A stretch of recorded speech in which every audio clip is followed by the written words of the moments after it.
Hey everyone, great to see you guys here today, and welcome to another Viper Strike 95 flight simulation stream. And it's great to see you guys here. So, yep, this is our second stream of the Norway trip, the Norse Way achievement. So it's great to have everyone here. So we have two more legs we're doing today. We're going to take back here off of Ålesund, head to Notodden, and finally into Molde today. So it's great to have everyone here. Let me pull up the map, and we'll go through this in greater detail as well. So here it is. Let's pull up the map, and let's go over each of the points. So we're going to take back off at Ålesund Airport, Ålesund. Then from Ålesund, we're going to go head down through the fjords to Fjorden, and then visit Europe's largest continental glacier in Jostelssteinbrenn, home to Europe's largest continental glacier. And then we're going to head down through quite a few of the mountains, the Fodalen in Hallingskarvet National Park. And from there, we're going to drop down in altitude, and we're going to actually fly over Norway's largest staff church at Hedal before we make a landing here at Echo November Oscar in Notodden Airport. And then from there, we'll be heading from there, fly over Notodden, and then go straight back up the way we came, visit through Jotunheim National Park, fly through here, and make our landing here at Molde Airport. Fly over the city of Molde, and then make our landing there. So this should be a pretty short flight as well. This should be one of our longest flights, actually, over 400 nautical miles. So it should be a long journey. That's why we're going to take something pretty fast for this one. So it's great to see you here. Let's go over the chat. Hello, Bobsta. Good to see you, the founder of FS Hub. Great to see you, my friend. Yes, we're going to take the Cessna 414 today. And just like I said in the chat, we are flying the Cessna 414 Chancellor today. I haven't flown the Chancellor since the tour over the Orient Express. I haven't flown this on stream. So, oh, you bought the Spitfire. Oh, is it the Flying Iron Spitfire that Kahari's been flying? If so, that's awesome. And hello, Convel9999. Good to see you, Convel. I hope you're doing well. So this is the Cessna 414 Chancellor. This is a very nice twin-engine plane. It's currently made by FlySimware, and it's actually now on sale from their website for $30, which is an absolute it's a good deal. But this plane was built by Cessna in 1968. Over 1,070 of them have been built between its production run from 1968 to 1985.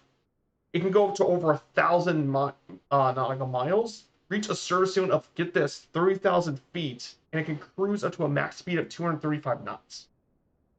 Today, we're not going to go super fast. I'm planning on hitting around 180 knots, so it should be more than enough to get through both of our destinations today.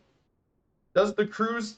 Yes, the 414 does cruise faster than 175. I'm going to be around that 175 to 200 range, depending on how I feel. So this here is our cockpit today. So you can definitely see I have the GNS 530 version. I don't have the GT and 750 or the PMS, so I'm just stuck with this, which is more than fine for today's trip. So I got my checklist ready. I've already done all the pre-flight inspections beforehand. That's all been cleared. So now we get to all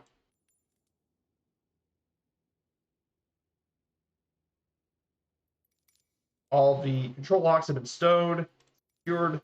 We select the main fuel. We're going to go to main tanks, right main, left main tanks, landing gears down. Then we're going to go set all this to full.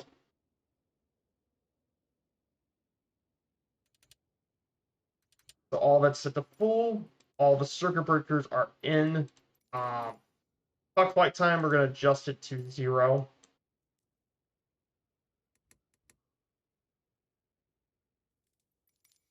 Prop sync's already off. We're going to turn on the battery switch down below. Master bar on. Gear position green. We set the fuel totalizer. I'm gonna set it to like 85%.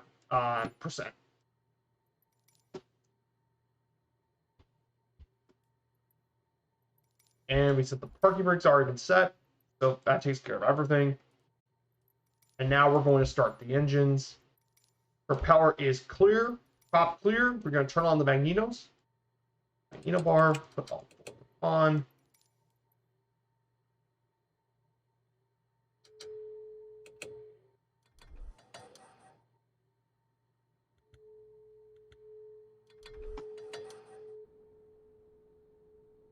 Okay, good.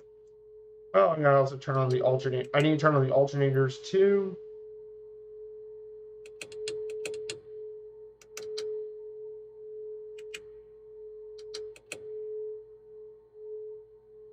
Gonna turn on the primer.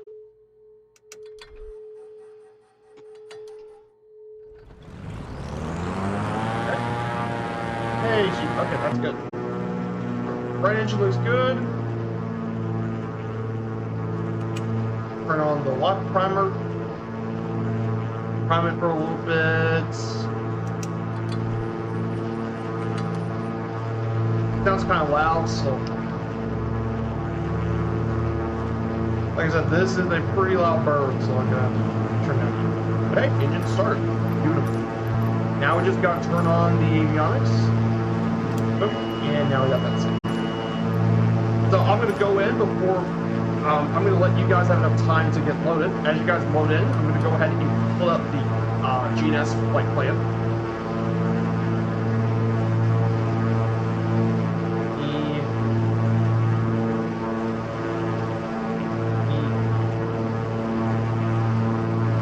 And by the way, guys, I'm in the East USA server, and we just about to get ready at...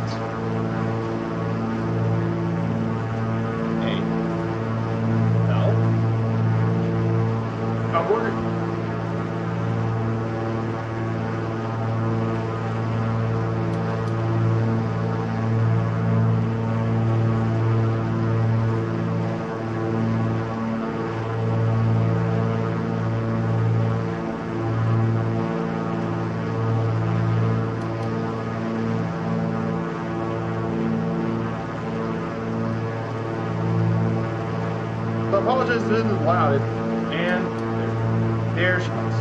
Flight plan has now been set.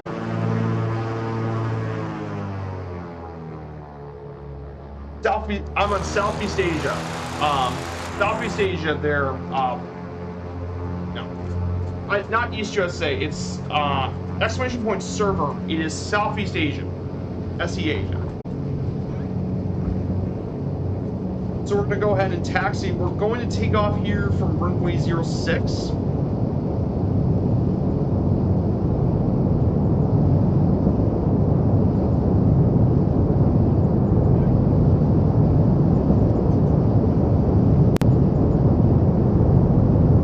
Yeah, this plane can get quite loud. I do. Also, this thing does come with a really useful little tablet. Yep. You can go ahead and mount that.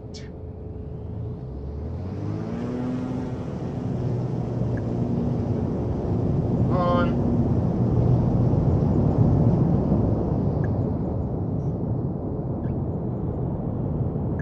Hey, Airlock Doc, good to see you. You have to explain everything twice to Bob. He's new, hasn't got a clue. Hey, great to see you, Airlock Doc. Happy birthday to you today, Airlock. Sorry, I apologize for singing happy birthday to you earlier today, Airlock.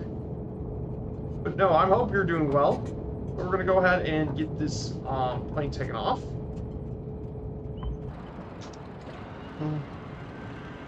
So we're gonna go ahead and I'm gonna also go ahead and set the trim so it can off here smoothly. I do. You're playing the Flying Iron Spit. Awesome. Love the Flying Iron Spitfire. That is, and you got the matte black livery for it too. That's the best livery. It's matte black. So we're gonna take off here and get this bird in the air. I'm gonna wait till everyone gets in the air and we will join us. I'm gonna go ahead and put some music.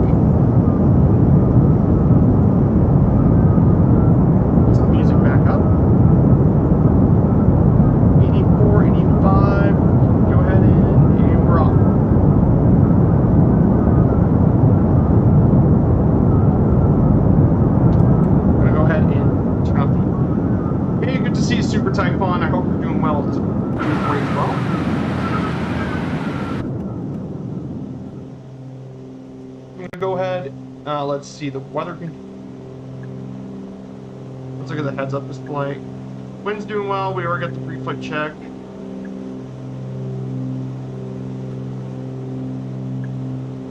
And we can just unmount the tablet. I don't think we need the tablet right now.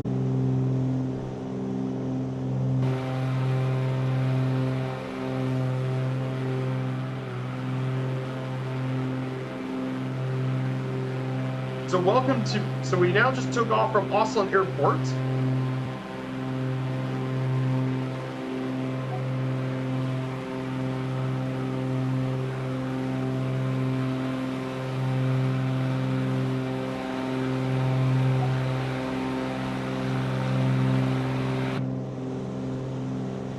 We're gonna go ahead and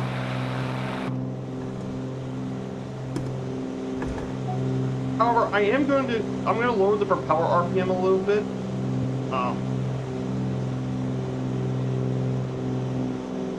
Since I don't want this running too fast. So we have Conville in the TBM. Bob is actually in Flying Iron Spitfire in the Firefly air livery, which is awesome. So thank you guys so much for coming along as well. So I'm going to go ahead and turn on the autopilot. We're gonna go yaw damper mode on, yaw damper. I'm gonna turn on altitude hold, and then set our altitude. We're gonna cruise at 10,000 feet. We're gonna do this on the 10,000 feet, and then we're gonna change the pitch upwards. And finally, we're going to change CDI to GPS and turn on that. And there we go. Got the GPS added into it now. So, yep.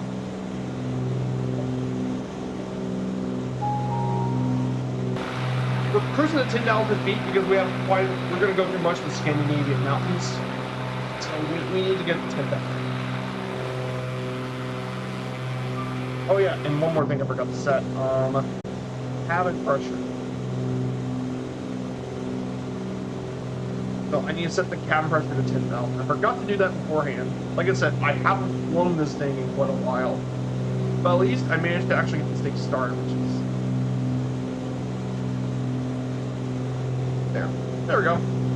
Cabin pressure altitude is 10,000 feet.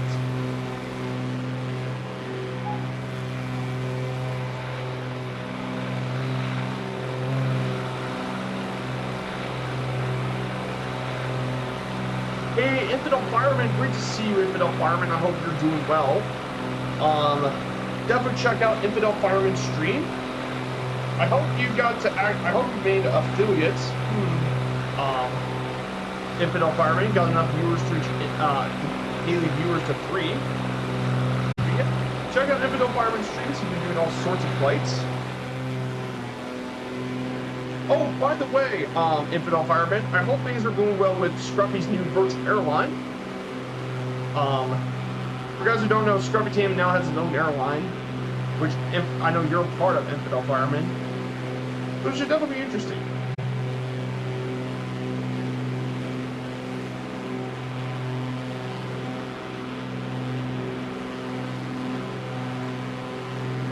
And there's Ålesund below it. So there's Ålesund to our right. So here's Ålesund.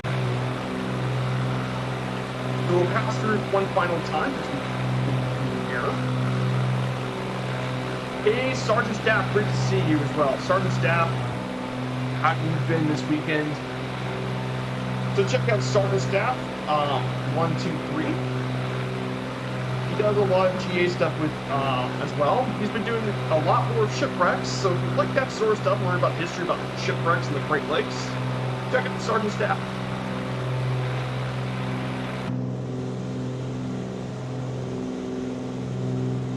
So, guys, I got some slides for today. So we're actually going through one of the fjords today. This is Fjorden. Fjorden.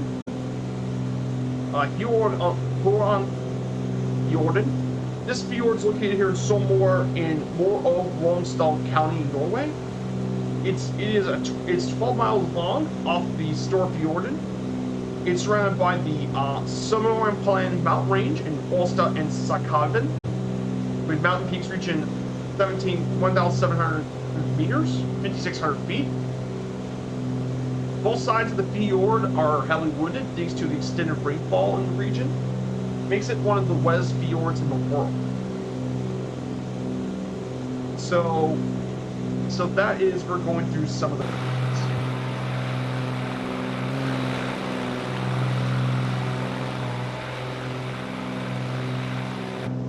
actually,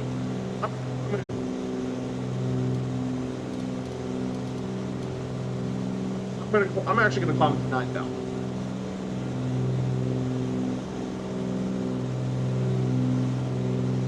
I don't think we need to climb 10,000. I think 9,000. I also need to adjust. Oh yeah, by the way, Sergeant Staff, I don't know if you're a Michigan fan or not, but Michigan absolutely crushed Ohio State yesterday, which kind of made up for Louisville losing its rivalry to Kentucky. But yeah, Ohio State lost. Again. Man, look at this fjord. Oh, this fjord. Stunning.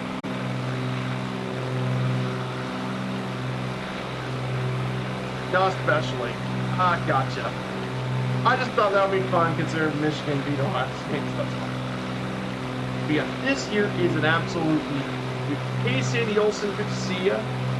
But I'm not an Ohio State fan. Ah, gotcha. But man, this area is just gorgeous.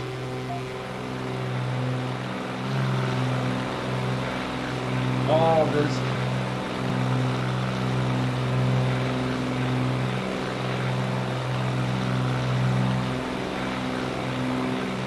I don't care if rain is runs back. So yeah, we just took off from Echo November Alpha Lima, and the autopilot screwed up. Are you still playing the DC-3, Andy Olsen? Or are you flying the Beaver?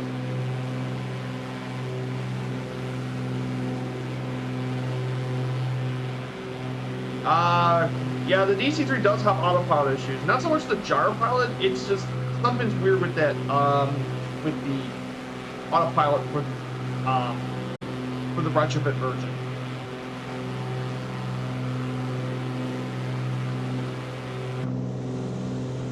Oh, by the way, guys, Bob, I wanted to say thank you for help find that livery for me. For finding the livery I was looking for. I want to say thank you for finding it. So it turns out someone already did the request, well, the livery I was looking for.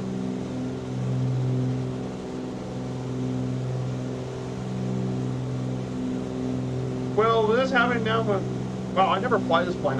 The autopilot killed me twice before I figured it out. Ah, got you, you're flying the TBM. For about 9,000 feet.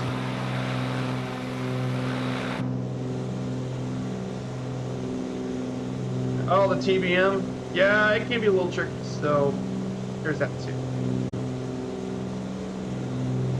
So by the way, guys, if you haven't known, and by the stream, we do group flights, but we're mainly doing this, I'm doing this as part of Firefly Air, which is the virtual airline of the Two-Tone Murphy community, which I'm a very proud member of, but by the way, completely free. All you have to do is, if you click the link, it will give you the steps, but I'm going to show it up here on my stream too. We click on pod application, create a profile here for FS Hub. Then once you do it, download the lane rate monitor, and finally get FSGIPC or X-Plane UIPC depending on what platform. And then for Xbox pilots, we actually have a manual PIREP system. Let me show you this pretty quickly.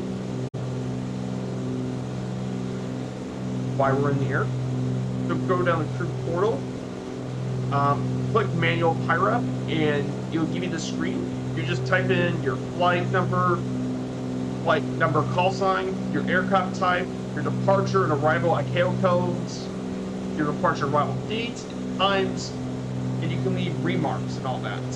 And even possibly send pictures too. Which is really, really good for the Xbox people.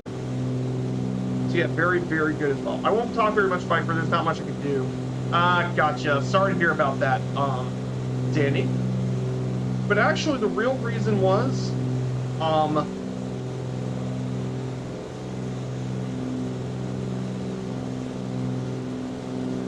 the reason I wanted to actually say this, hey Kingsman, good to see you, Kingsman9965 from the Liverpool, good to see you. So I wanted to actually wanted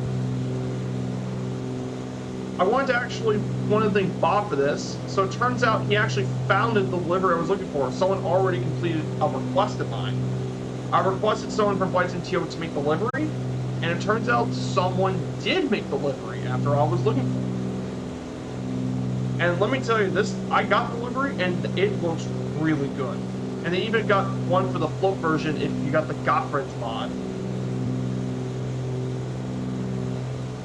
And it actually looks really, really good. It looks amazing. I mean, I can't, like I said, I can't wait to actually fly this around the world. Coming in Christmas, I'll be flying the DC-3 around the world. So I'm very, very excited to show you off the plane when it comes. And this guy will also mainly will help you guys learn about the DC-3, learn about the gyro pilots, learn how some of the systems work in the fuel. I think this would be a really good guide as well. Look at that, we're cruising over 200 knots. Yeah, I told you we're gonna cruise quite fast in that 204. Like, we're cruising really fast. So we have Bobson63 in Convo flying with us today. But man, this fjord is just, oh, I would, like I said, I would love to visit Norway in the fjord. Oh, that would be some stunning cruising.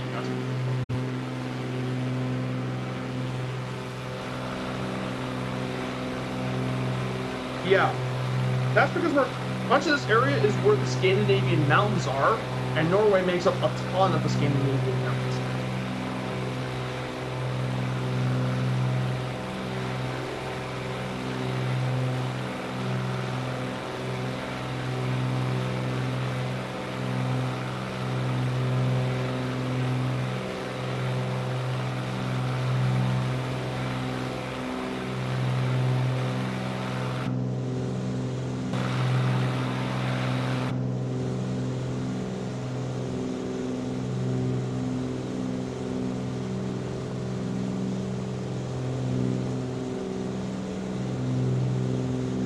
Yeah, it just shows this plane's an absolute beast on the long-range routes we're going to be flying. Also, what will come in handy as well, we do have sun visors.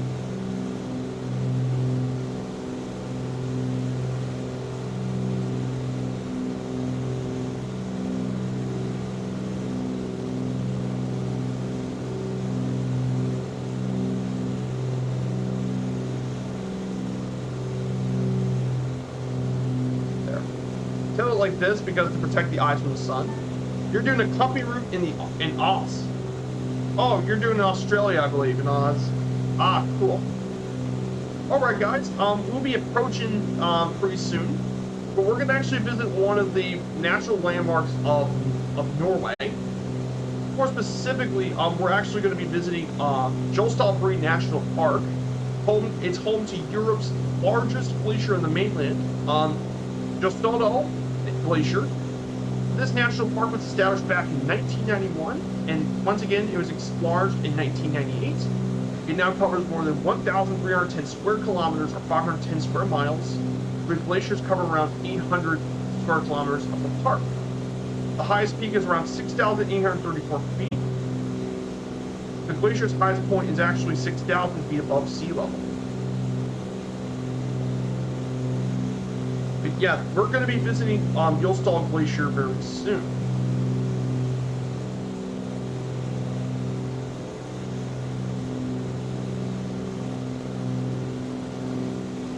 That's Jostedal Glacier coming up.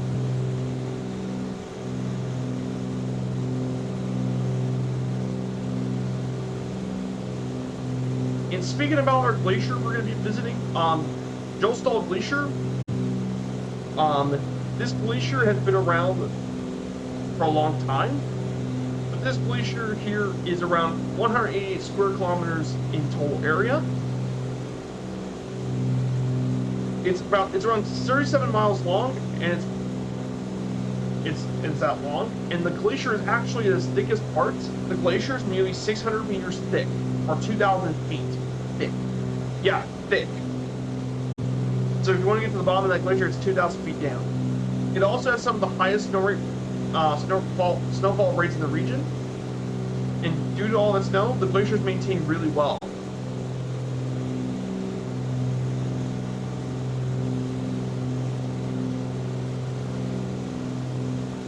In 2012, it lost 50 meters of ice. One of its arms, Brickstall Green, lost 50 meters of ice in only a few months. And in recent years, it can be danger of breaking away, and as a result, there's no longer ice climbing around this area. So, that is Jostall National Park, and look at that, it's right ahead of us. Dead ahead, guys.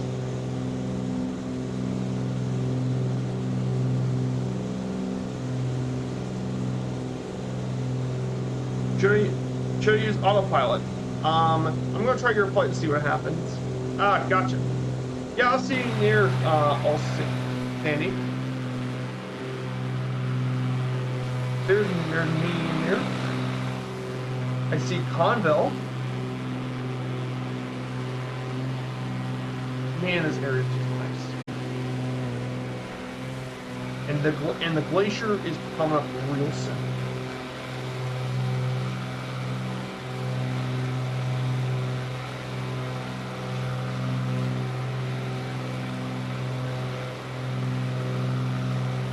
Yeah, I've reduced the speed to 195 knots, so we wouldn't be going here nearly as quickly.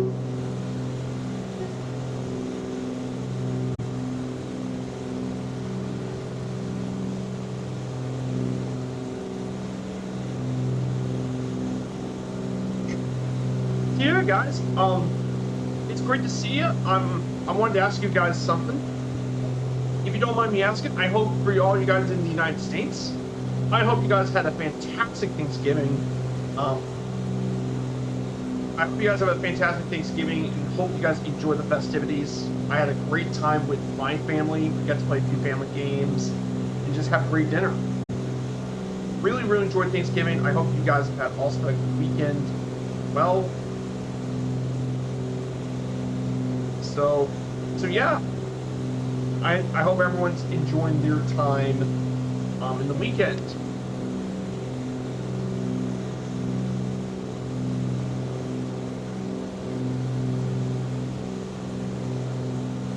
But yeah, here it is, guys. Here's Jostall Glacier to our left.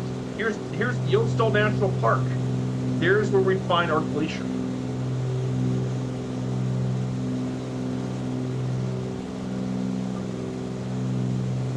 Here's the big old glacier as well. Let's go to external camp. It'll be much easier once we get to drone camp.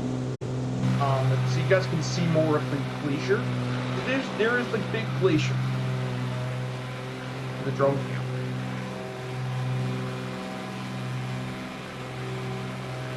But as you can definitely tell, it is a beautiful landmark here. There's Bob and the Spitfire.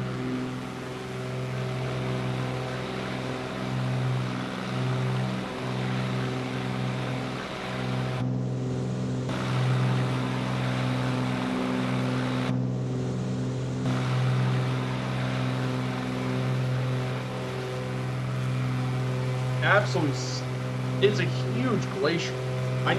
Yeah, the terrain here is beautiful. That's why I love flying in Norway. Of all the places in Europe, I love flying in Norway. It's probably one of my favorites in Europe.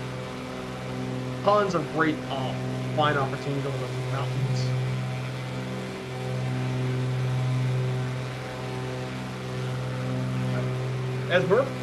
As my good friend Two-Tone Murphy would say, and look at the state of that. And here's more of the glacier. Right, so let's... Yeah.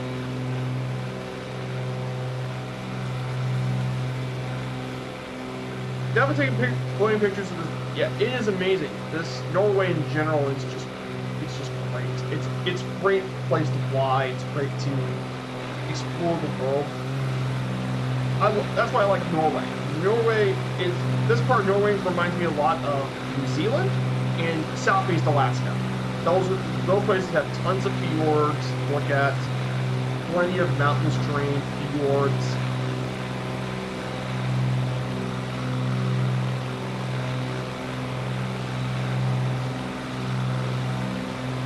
Yeah, look at the state of that. I know. The state of it is amazing.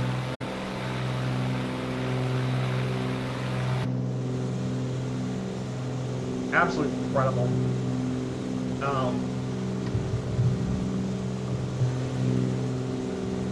Here's the people sitting at our table.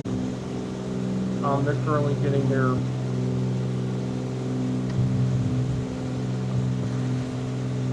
all the people here are getting their foods and drink ready. Enjoy the beautiful view of this flight. Well,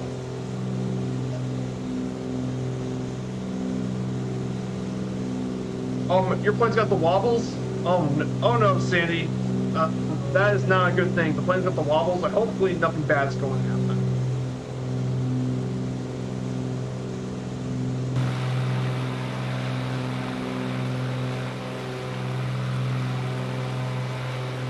Yeah.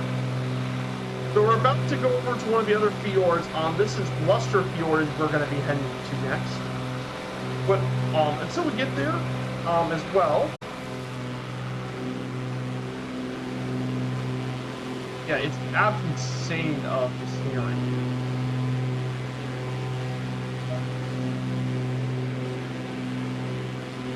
Yeah, I already got tons of pictures about the glacier, but I mean, that's one of the main landmarks we're going to be visiting for that tour. So, I'm going to go ahead and go over a few things of news, if you don't mind talking about it. There's a couple of pretty big news as well that just came out the last couple of days since the last stream, which was, yeah, the 23rd. So, quite a bit of news. I know probably some people don't want to talk about it, but Coronado is coming out with a new plane that's going to come out soon, the Piper Archer 2, which basically is very similar to the Piper Warrior. It looks amazing. Like, all the things that Coronado does looks amazing. I'm just worried about the sound and stuff, but it does look really, really cool.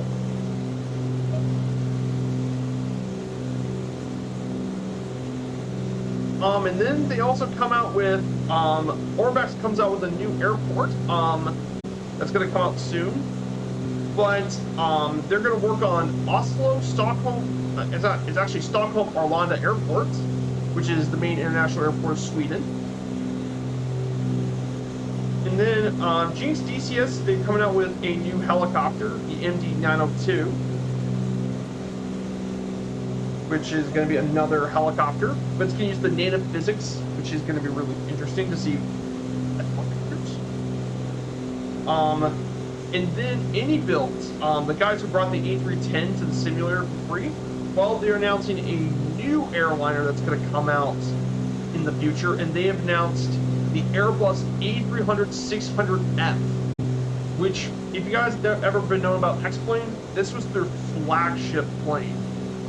And I'm definitely I'm not really much an Airbus, but it would definitely be one of the planes I would be excited for, because UPS fly those A300-600s for their cargo flights. So I'm definitely going to keep an eye on that. And it's their crown jewel, so it should be really, really fun.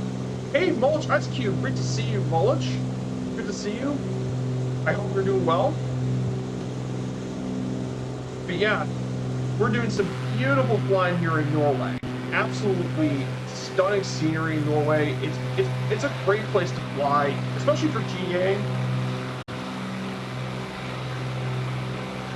So if you love GA flying, I mean, Norway would definitely be a place I absolutely recommend checking out the scenery here in Norway. So I hope your weekend's going well, and I hope you're enjoying yourself like I have. We already got a few people flying with me, Convo and Bob. Bob's to 63 is flying with us.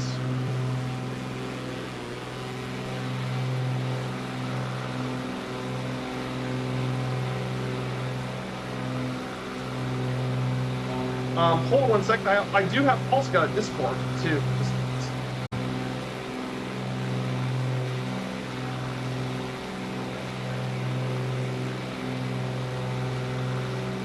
Here you go. Let me go ahead. If you guys want to join the Discord, and if you haven't done so yet, check out the Discord. If you haven't followed the stream yet, it would be really recommended to follow the stream. If you guys enjoy the flight sim content.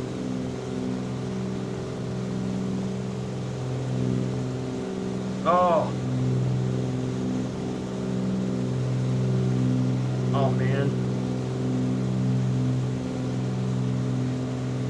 Look at that. That's awesome. Oh, Norway. What a stunning stream.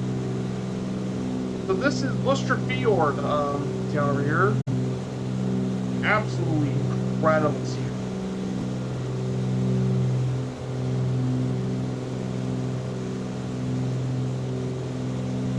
Oh, that. Look at the state of this. Look at the state of that.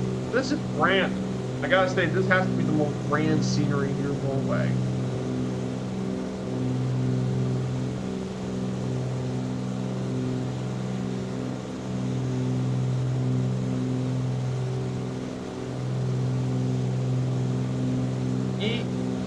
ENML.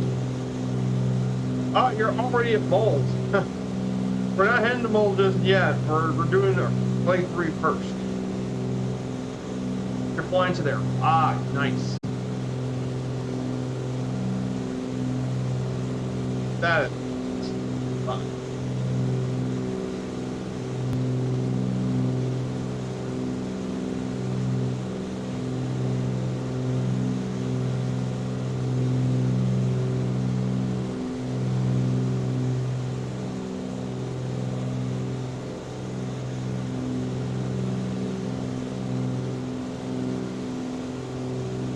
Hey, John Tar 423 has just followed. Good to see you, John Tar.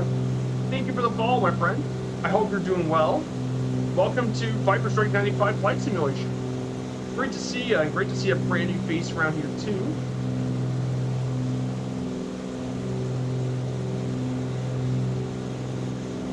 Yeah, great to see all the new faces here as well. Really appreciate you guys coming along on today's stream.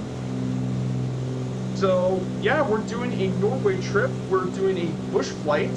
We're actually doing the tour for FS Hub. We're going to achieve the Norse Way achievement. Let me go ahead and actually show you guys the achievement.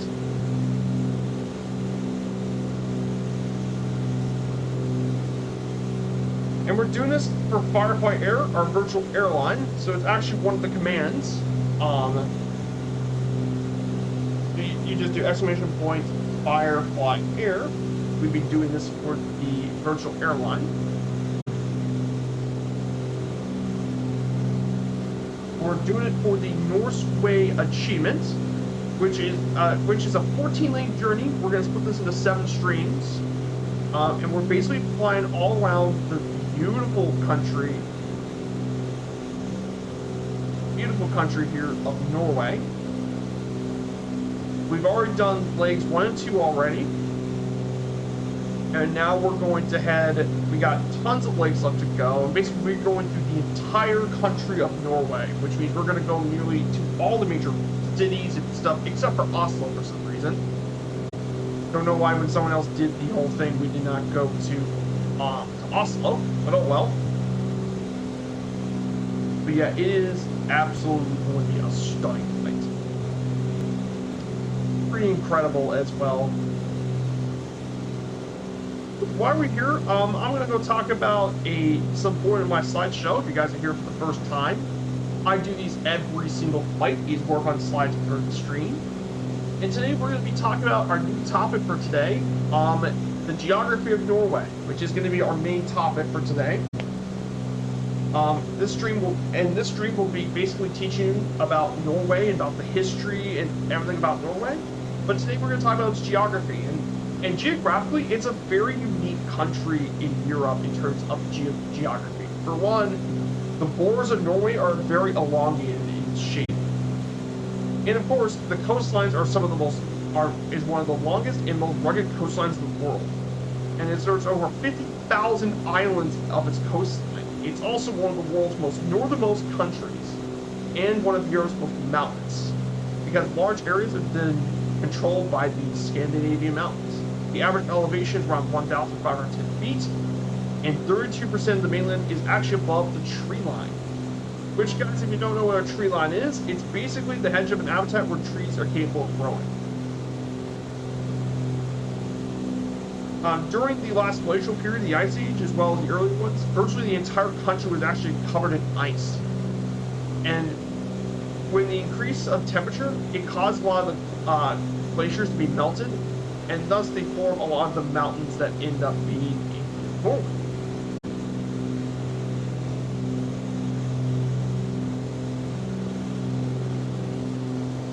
So, some interesting thing about the physical geography of Norway.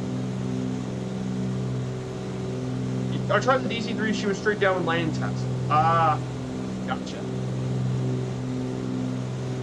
But there are some interesting things about the mainland physical geography. One thing that really defines Norway, and the part that makes it most featured, is the Scandinavian mountains. See, all of this here to our left, let me turn off the slideshow for a bit. If you notice something, the entirety of our screen, this area, is covered in mountains. That's because the Scandinavian mountains are the defining feature of Norway's mainland geography. This includes many very tall hills like Hundargavida, Jotunheim, Galdhøpiggen, Stonefjell, and Trollheimen. Tons of mountains and glaciers around the area, and those mountains divide the country naturally by different regions with valleys and more.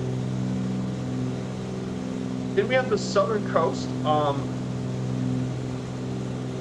We also have, actually no, I got the slides mixed up. So here's the Scandinavian mountains again.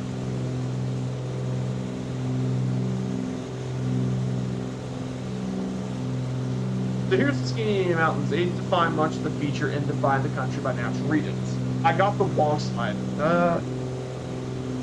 So once we get to the southern coast and all that, the southern coast, basically the southern coast of Norway, is the lowlands of the mountain range, and they include areas from Stavanger, which we visited in the first link, all the way to the Oslo Fjord in the east, which is right by Oslo. Most of the area here is pretty hilly, but there's also some pretty flat areas in the southern coast of Norway. And the southern coast of Norway is basically where a lot of the people live. Then we get to the western fjords, which is the land west of the mountains. This includes many areas like Bergen, Ålesund, and others are right by the western fjords. And this area, like I said, is dominated by the large fjords, mainly the Sogn Fjord and Hardanger Fjord. However, if you want to go visit the scenery, the one that's the best for scenery is the Geranger Fjord. It's also protected by a chain of small uninhabited islands as well. And then there's also the Trondheim region as well, with more gentle landscape here, Trondheim. Then you have the northern fjords as well, which is all the way up at the very north of the country. It's got its own fjords as well. In the north, again, lots of steep mountains from the coast, and the valleys generally lie west to east. So that is some of the physical geography of it as well. Oh yeah, I love those Firefly liveries. Oh yeah, the Firefly air liveries are awesome. And you can thank the talented folks at Firefly Air, Cyrus T, Kenzui, and Renoy have done a lot of the liveries for the planes, and they look absolutely awesome. Like, our team definitely knows how to make great liveries. Though I am a little bit jealous of Blake's airline, Moloch, because at least he has some uniformity. But I hope we get more of that soon as well. But man, look at this. Lots of mountain spikes around this whole area. Hello, Phlox! What's up, Foxtrot? Guys, if you haven't checked out his channel, Foxtrot is an awesome dude. He's been one of my absolute closest friends in the community. He's been here since almost the very original stream, but Phlox has been a mainstay of my stream. So great to see you, my friend. Last time I saw him, he was flying the Spruce Goose all the way. He's gonna try and fly down to Long Beach in a Spruce Goose from its original home base in McMinnville, Oregon. So check out Fox's channel as well. So yeah, we're flying to Norway. We passed over Jostedal Glacier, which is Europe's largest glacier, and Orango Ringo has followed. Good to see you. So good to see Orango Ringo. So yeah, we're flying Norway. This is a group flight. So you can definitely join us in the Southeast Asia server. And we're doing the Norway achievement for the virtual airline Firefly Air. So yeah, let's get back to my topic for as well. So next is sunlight. The reason that that's a big deal is because you see Norway is a very northerly country in the north. So as a result, if it's there are many areas in Norway that are located north of the Arctic Circle, and as a result, because they're so far north, in wintertime, it gets extremely dark during winter, and even more so when you go up in latitude. For example, in the island of Longbarren, which is the Svalbard Islands, winter darkness actually lasts for months, from the 27th of October to the 14th of February, which is 1 October, November 27th, December 27th, January 27th. Basically 4 months of pure darkness.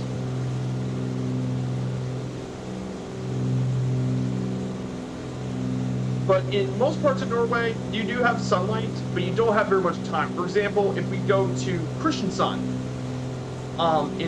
in November, you only have around 8 hours of sunlight during that time.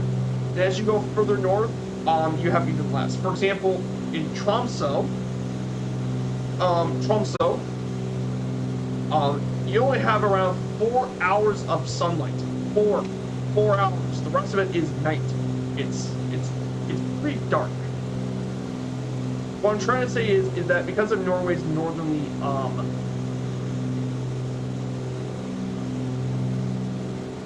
because of its northerly direction as well. Then there's Hallingskarvet National Park, which is we're gonna be flying over. But I want to try and get the rest of these slides done. So there's this chart from the daylights. You guys want to look at it? Then we have Norway's climate. It's actually more temperate than you can expect, despite being in such a high latitude. It's actually pretty temperate. And you can thank the North Atlantic current for that, as it raises a lot of the air temperature.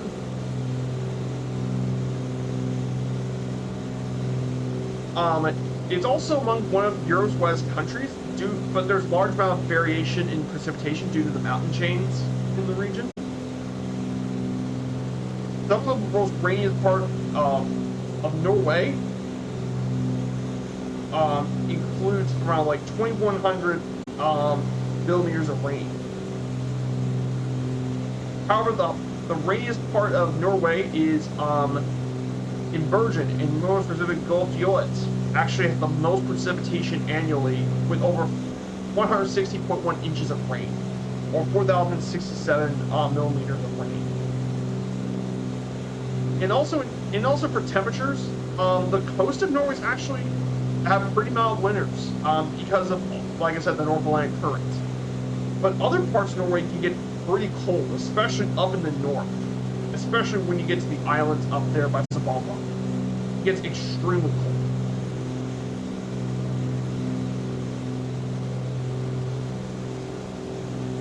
speaking of biodiversity, there's over 60,000 species of animals that live in Norway, and surprisingly diverse despite its northern climate. It actually has the highest number of habitats than almost every other country in Europe, due to, well, how varied this country is. It includes 16,000 species of insects, 20,000 species of algae, 1,800 species of lichen, 1,050 species of mosses, 2,800 vascular plants, 7,000 species of fungi, 450 species of birds, including 250 of them being nested here in Norway, 9 species of mammals, 45 species of fish, freshwater fish, 150 species of saltwater fish, and more. So, in terms of notable animals that live in Norway, some of the most famous animals include the muskox, the brown bear, Eurasian wolf. You have the reindeer, the Arctic fox, the polar bear, which lives all the way in the northern islands, and tons of marine animals like whales, dolphins, and seals. So surprisingly, despite being pretty far north, Norway's actually diverse.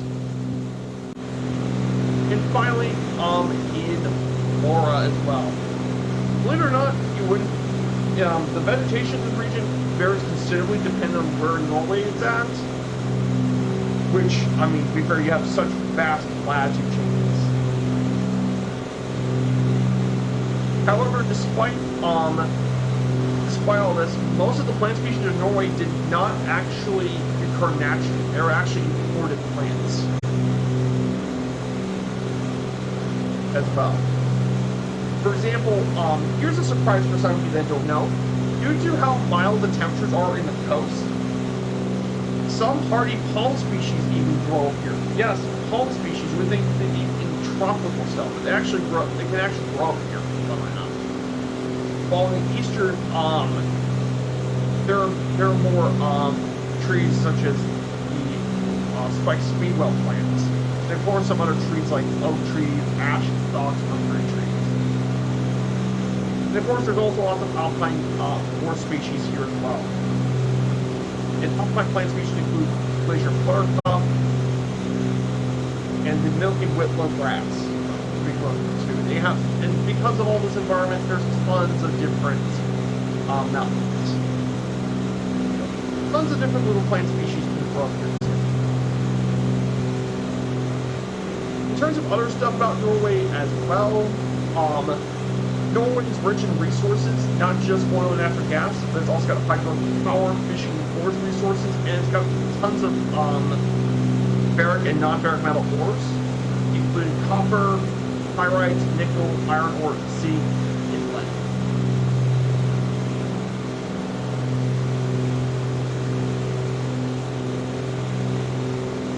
So yeah, that's quite a bit of the physical geography of Norway. You guys don't know about that. And we just passed over, and finally we also passed over Hollingskarvet National Park, which features the plateau, the Harkskarvet Plateau in high mountain areas west. It also includes the Bardsbrudd Glacier, which is passed, unfortunately. It covers around 450 square kilometers and hosts large stocks of wild reindeer. An important factor of the park. The highest point is around 6,342 feet above sea level. So yeah, pretty juicy stuff as well about Norway.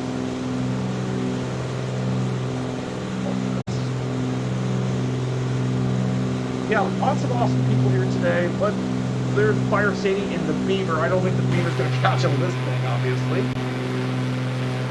But the beaver would be perfect in a bush trip. We have Goofier. Good to see you, Goofier. Such an informative stream. I really appreciate him a lot.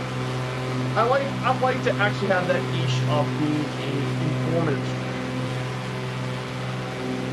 If I don't have the natural pilot knowledge of a pilot, I need to have some sort of informative stuff, and that's why I'd like to be informative about the place. Like I said, every country, every place in the world has something really cool to learn about. Do some of my streams. Like Norway has tons of natural landmarks and scenery. So it's obvious I do that.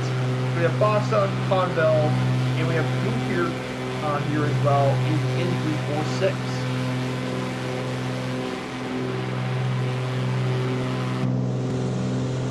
Yeah, but I'm very happy. I'm very happy you're liking these informative streams.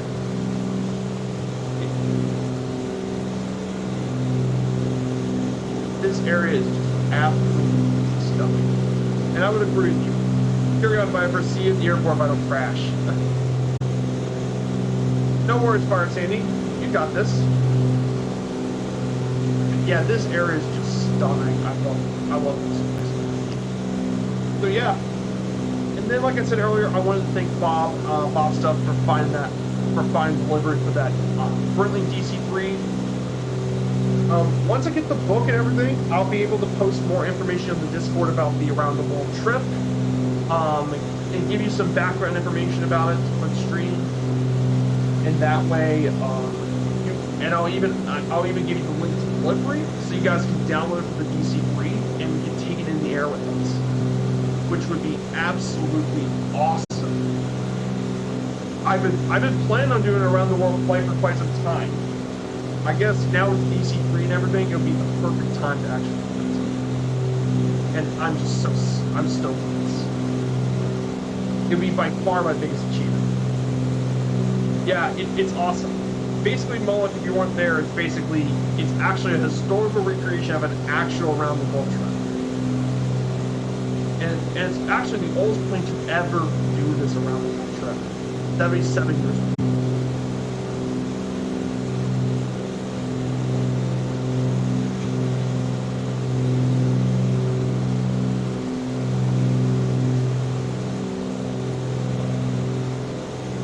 We were about 255 miles away from our final stop. In terms of our actual destination to our land spot, we're around 50 nautical miles.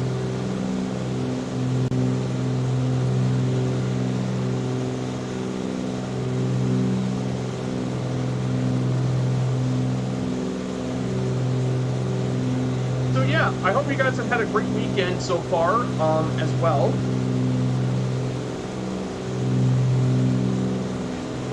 So I wanted to ask you guys, I hope you guys have had a fantastic weekend so far. I'm having a good weekend as well. I've been doing a lot of VA flying to rack up XP for the airline. And speaking of XP for the airline, let me grab those little tables for you. I want to go ahead and grab those for you. Don't mind. It's going to take a second to load. So currently, guys, we have over 1.72 million XP, and our new hub target is 2,500. So for all you guys at Virgin Airlines, we only need 777,900 XP remaining, which is absolutely insane. We're only missing. I mean, the fact we're only that far away from a new hub is just amazing. I mean, I'm proud of the airline. We're going to get this in 2 weeks. That means we're going to get another new hub in 2 weeks. I mean, I am absolutely stoked for a new hub. Our recent new hub was at Lake Tahoe, which was not my top 3 when I picked the hub, but I'm glad the community voted for Lake Tahoe. I'm really excited to see what would be our next hub. I know there's tons of handcrafted airports, so there's a lot of options. I know it's up to Murph and his group to decide, but I'm hoping our next hub would probably be either Princess Juliana in the Caribbean, which would be amazing. There's obviously Kai Tak in Hong Kong, would be really cool. It would be a great way to Asia. Or maybe our next hub could be in Sydney. Or maybe our next hub is in Queenstown, which would be where the new world update would be. So yeah, tons of great airport sites to pick from. I'm stoked for it. So Perry, I can't wait for the it'll be great. Or it could be in South America too. It could be in South America in South America, like Quito or Rio would also be pretty cool to fly to as well. Yeah, tons and tons of really good home locations. I can't wait to do this. Yeah, I'm gonna go ahead and start descending. I'll descend.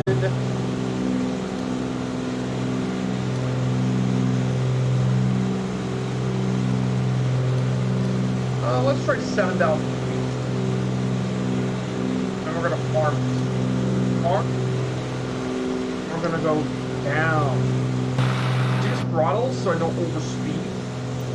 We're gonna drop to 7,000 feet, so we're gonna drop down in altitude. EP, the dive of death. Oh no, Sandy. Oh no. That's terrible to happen. That's serious.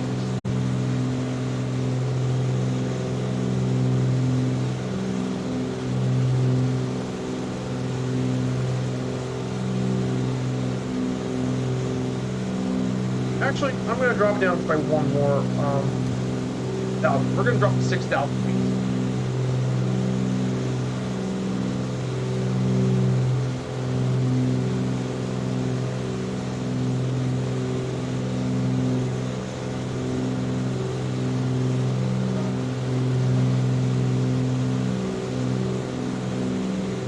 So yeah, guys.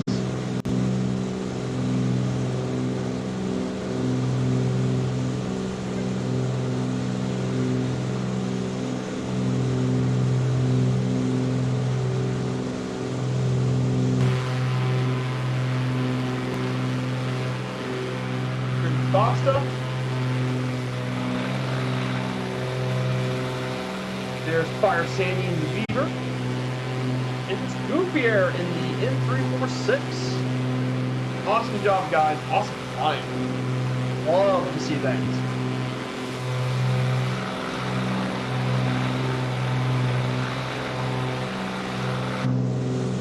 Love the flying, guys.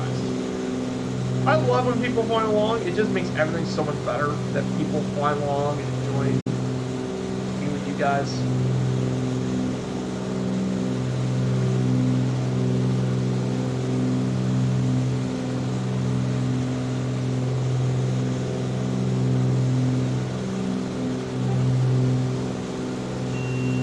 Okay, we're getting near to 1,000 feet less. That's quick the autopilot of this. But no, I absolutely love this Cessna 414. It is awesome. It's such a great plane to fly. I mean, it goes fast. It has great range. I mean, it takes getting used to with the autopilot stuff, but it's actually not bad.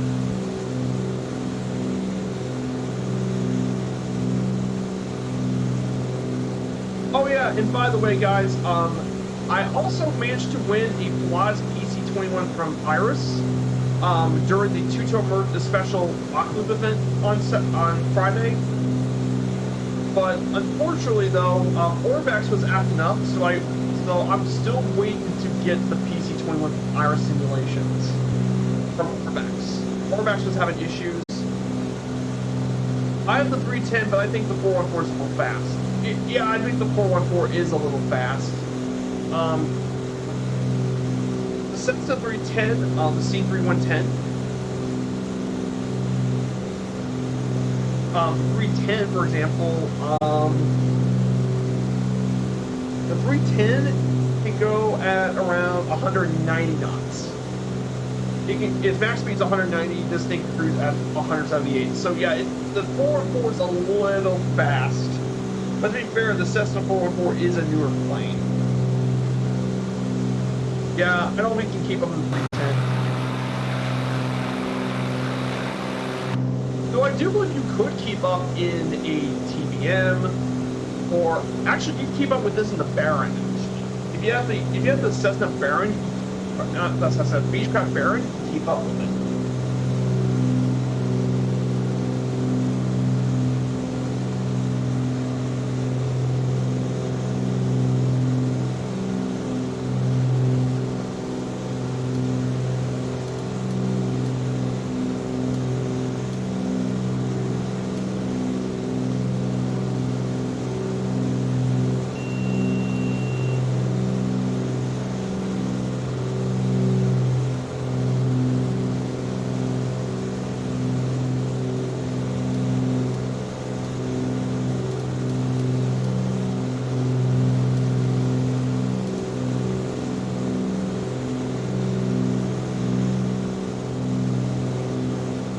So then I'm going to descend further down to 4500.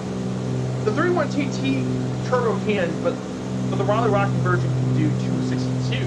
Ah, gotcha, Super Typhoon. That's a good point. Yeah, there have been modifications to this plane when they fitted finger engines, because the traditional plane has 240 horsepower engines. There have been conversions to put finger engines, like some people put 310 horsepower engines on your Cessna 3110, and even turbochargers that can cruise up to 250 knots. But I don't think those are in the sim yet, so.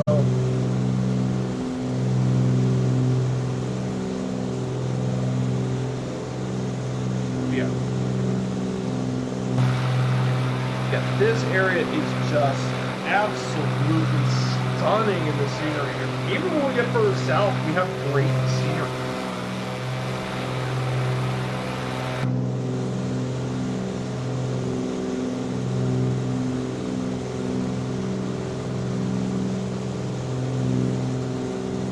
I mean, there's actually a mod. The Reach Rocket 172 is actually on Flights MTO.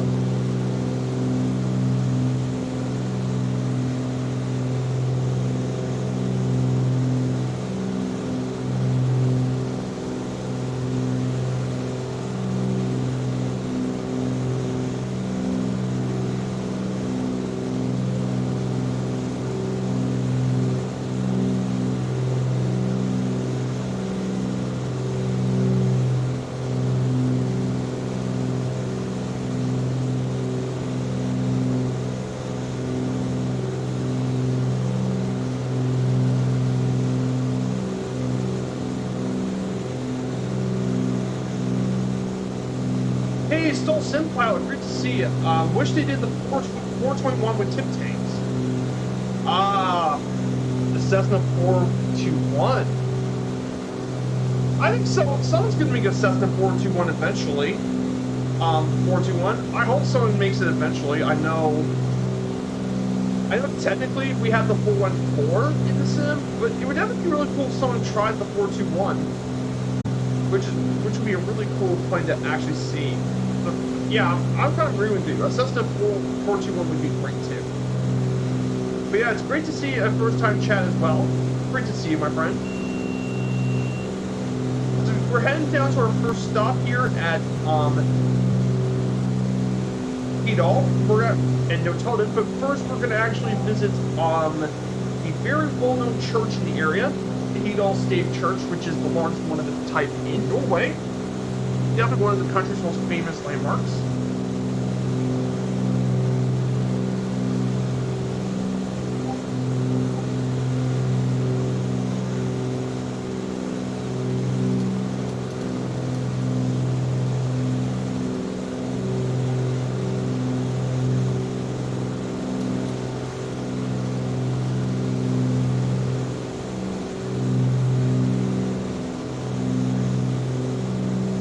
Great to see you, Stole Sim Pilot. If you like what you see in the stream, it'd be great to support the channel by following the chat as well. But yeah, this is a group flight. We're doing this for the virtual airline of Firefly Air. We got quite a few awesome people with us. Fear, Bobsta, and Fire Sandy. All the awesome new faces here today as well. This is going to be a good flight. Did you get the TDS GXNI system for that? Unfortunately, I do not, Stole Sim Pilot. I do not have the GTN. I just don't really see my reason to use the GTN. Don't get me wrong, the GTN is great if you have like charts and all that, but I don't have charts for it, so I don't really have much use for the GTN. That being said, if I do need to get the charts for the future, I definitely might get my hands on it. But yeah, that'll be something I do want to get in the future, but not now. But thank you, Belle. I really do appreciate it.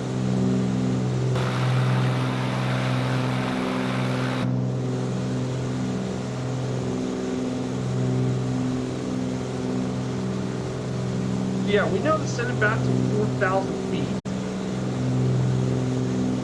4,000, we're going to descend to 4,000 feet total.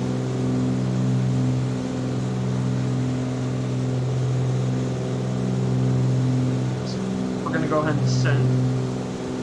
By the way, guys, we're only about 20 miles away from our airport. We're actually around 10 miles.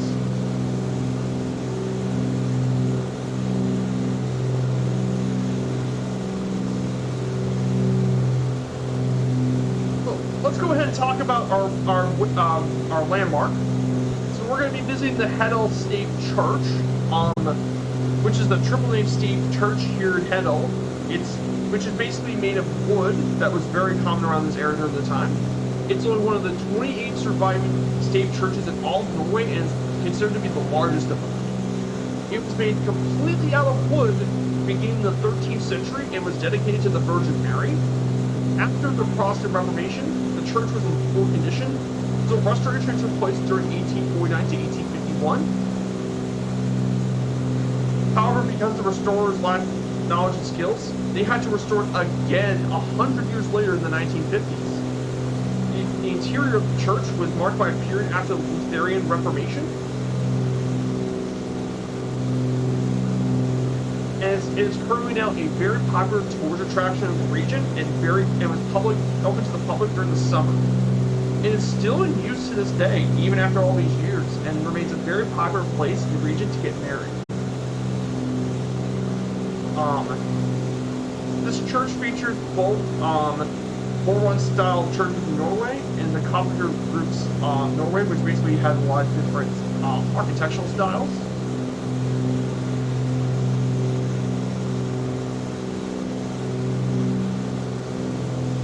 And there's even a legend with this church. There was a legend about how this church was erected and built in 3 days. So apparently the legend goes that 5 farmers from Heddle made plans for the church and decided to have it built.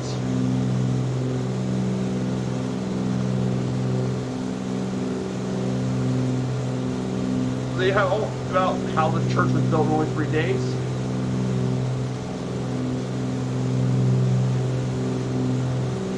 So this place is really cool, and it is it's also a PY landmark here from the update. It's actually a official PY landmark from the Norway update. Power the engine down. We're gonna go ahead and send.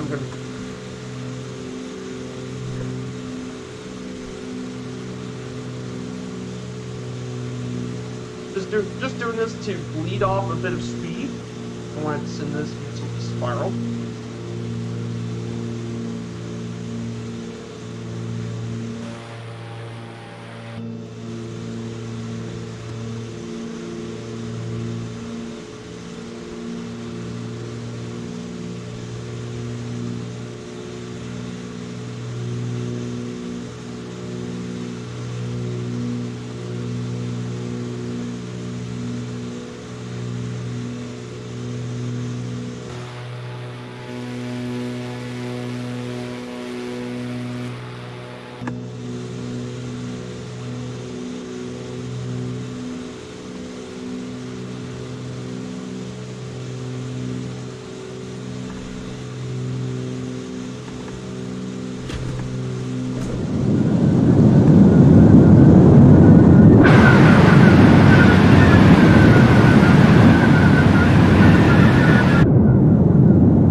Update our plans, but not the game. Sometimes the plane does get updates once in a while.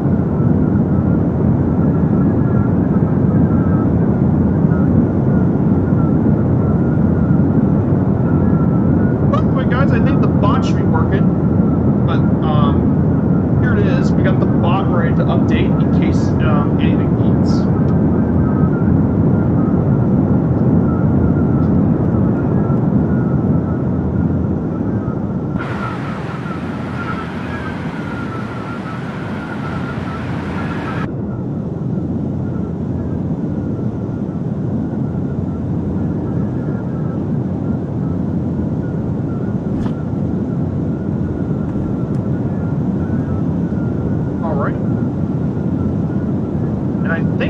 Church in front of us.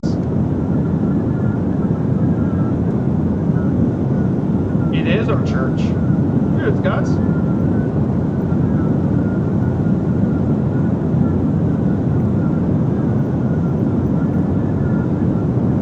Here it is, guys. Here it is, guys. Here's our stave church. If you look to our left, there she is. There is our stave church right here. That's right. We have an official Microsoft PY landmark.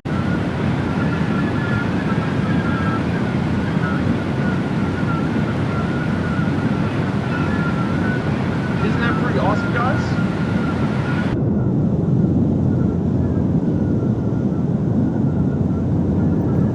Okay, so now we're going to go ahead and prepare for landing.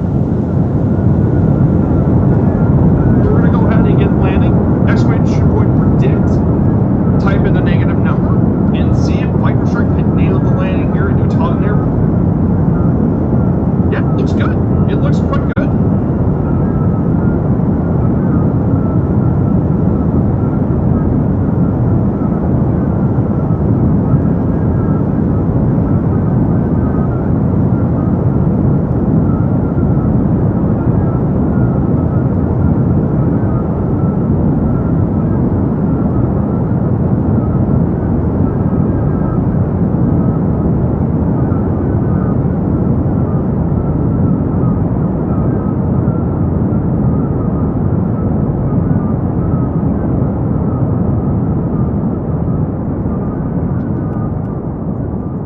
Stop. Nice. And we do have enough. We got stopped. Awesome. Hey, nice. I'm gonna go ahead and park this in the grass. Stop for a little bit. But yeah, pretty nice runway.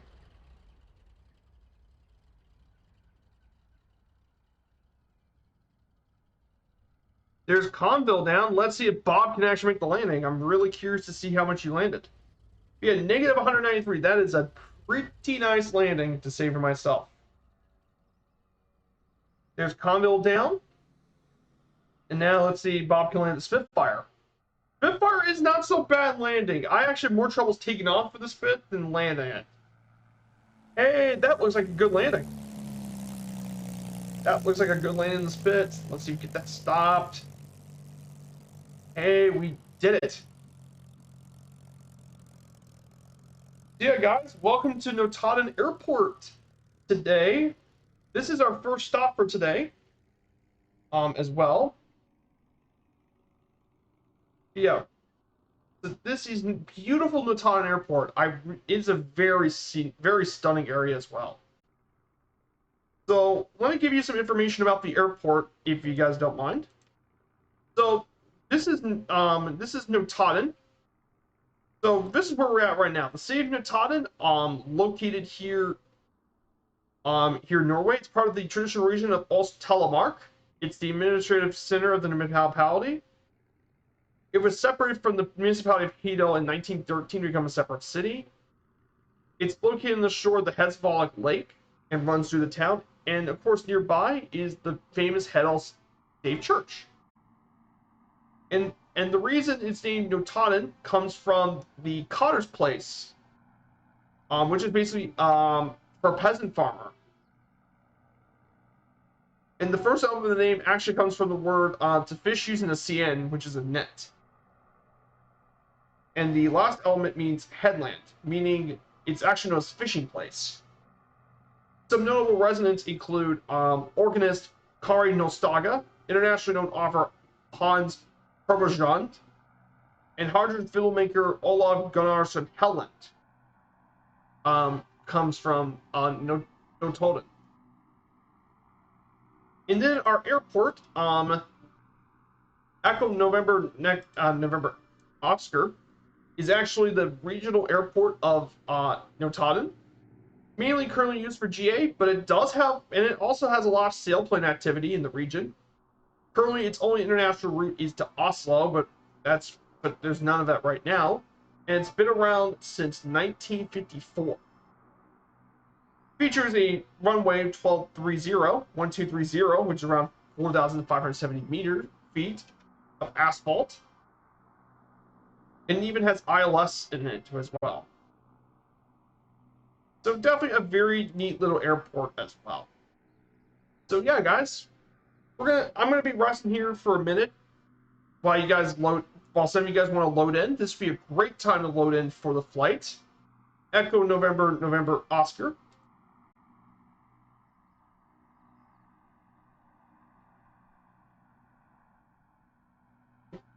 And join in. We're on the Southeast Asia server. So feel free to join in while we wait here and get ready for the flight. So definitely a very awesome area as well. Do you have a flight plan? I do actually have a flight plan. Exclamation point route. And this is our route. So we're going to head over to Echo November Mike Lima on the way back, which actually you could just type it in straight from the GPS if you want to. But yeah, that's our flight plan, SoulSim Pilot. It's also in the title of the stream too. That also gives you the route as well. Bob says, thank you for the stream and flying along. I need to go store at dinner. Thank you so much, Bob, for coming along and flying with me today. I'm really happy to see you fly along with me. So take care, and I hope you enjoy your dinner as well. So okay, guys, I think now that the little break's over, we're gonna go back into this back into the air again. So we're gonna go up and get prepared for flight. I greatly appreciate. No worries, we'll try and join again in the next one. That would be awesome if we join the next one. That would be great. Thank you so much. See you soon, Bob, as well. So we're gonna go ahead and get this planned. And we're gonna fly. I think we're gonna fly around 8,000 feet for this next one. We're gonna set the active plan 8,000 feet.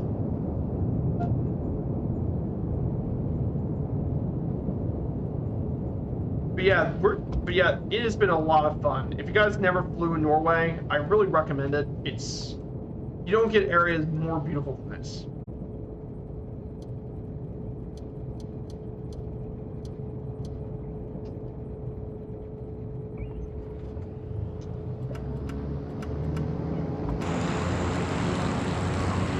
We have Mongo in the Cessna 420. Nice. So we're going to take off here from runway 12, as it will give us a beautiful view of not only the lake, but also we're going to fly through some of the town before we get into the air. So we're going to, it would be a really scenic takeoff. So I'm just going to wait up here for you guys to join me on the runway. Oh, we're going to take a break here.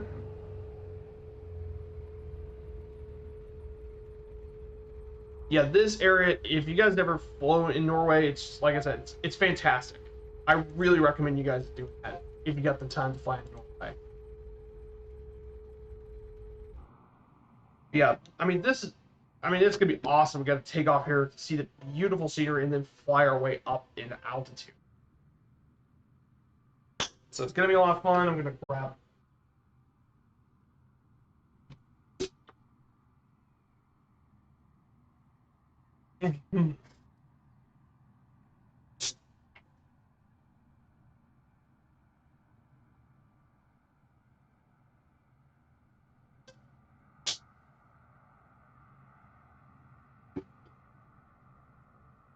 All right, guys. I think everyone's here now.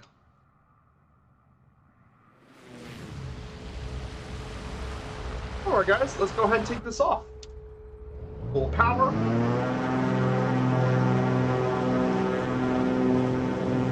Like I said, this 414 can be like a rocket. Like it may not take off in a short distance, but wait, it accelerates.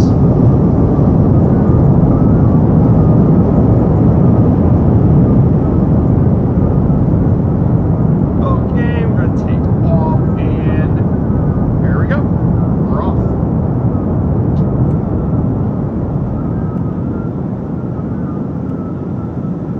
Training program 2, it's called Travel 2. Oh, tell me more about Travel 2.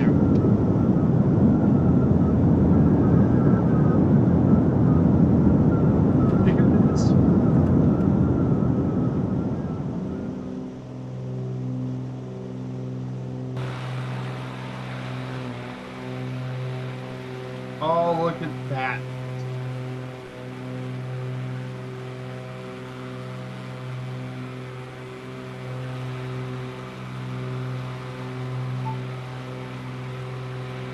Oh, that is just, that's, yeah, there's the town below us.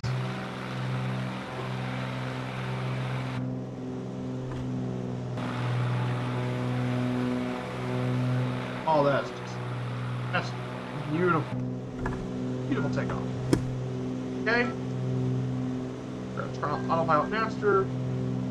Altitude holding. Not gonna go ahead and arm the system. And we're going to pitch up.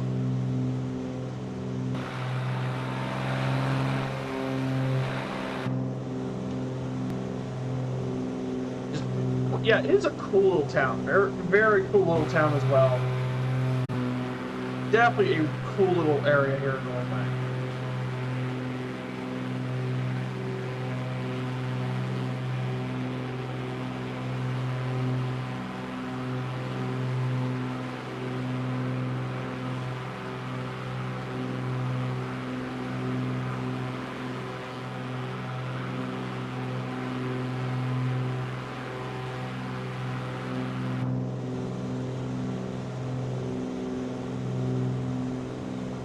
Ah, another test. Got it. Yeah, this area's got some pretty cool stuff. It's got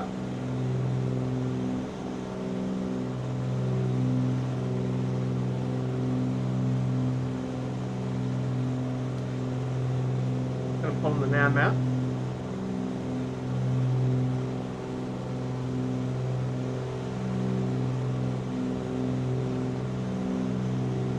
Yeah, we'll be heading straight back up. I'll try not to talk too much, Viper. Hey, no, Sandy Olsen, don't worry about it. That's why we're here for. In fact, I'm more than happy to talk. I think it'd be great to have conversations in that. I think it's great.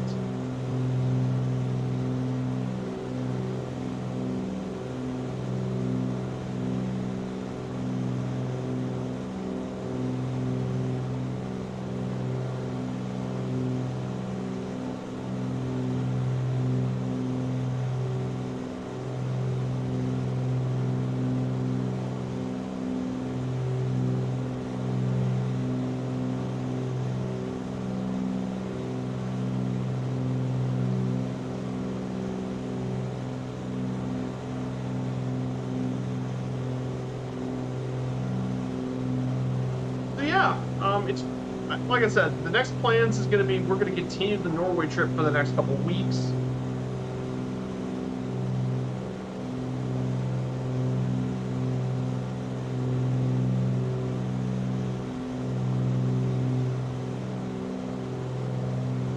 So for the next 2 weeks, we're going to be first one we're going to be doing is the 343-mile journey. From Molde, and then from Molde we're going to head up to Namsos, then from Namsos all the way up through to one of the other small islands, Rosslandet in Ross Island, which will be for Wednesday. And what's this? Hey, Stolson Pilot just followed. Thank you so much for following along, Stolson Pilot. I really appreciate it. Thank you so much. Yeah, that is going to be the plans for the next couple of days. That'll be Wednesdays, and then for Echo November Romeo Sierra, we'll be traveling to the northern part. We'll be visiting a lot of the northern fjords. And then we have a stop here in Tromsø. And then from Tromsø, we'll end up over at Hammerfest Luftbahn and Hammerfest.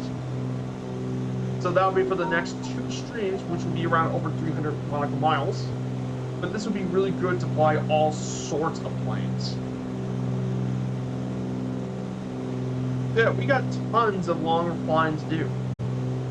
And that means more time to view the beautiful scenery out there.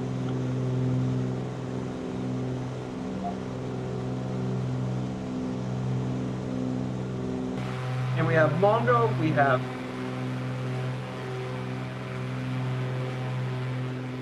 We have MC Simple. We have Goofier in the N346. Fursbo, Mongo, Fire Sadie's further ahead in the Beaver.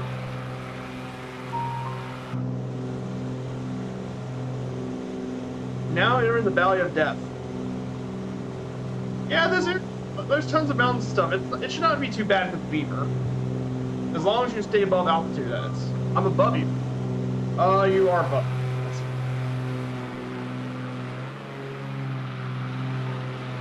Yeah, you're above me. Yeah, you're above me, Combo. Yeah, you're pretty much way up there. That TBM has so much power into it. Like, the TBM's an absolute beast. I'm not surprised.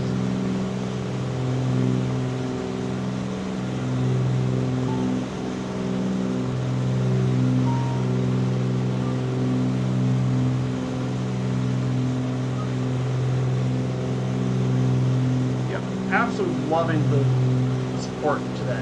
Today's been great.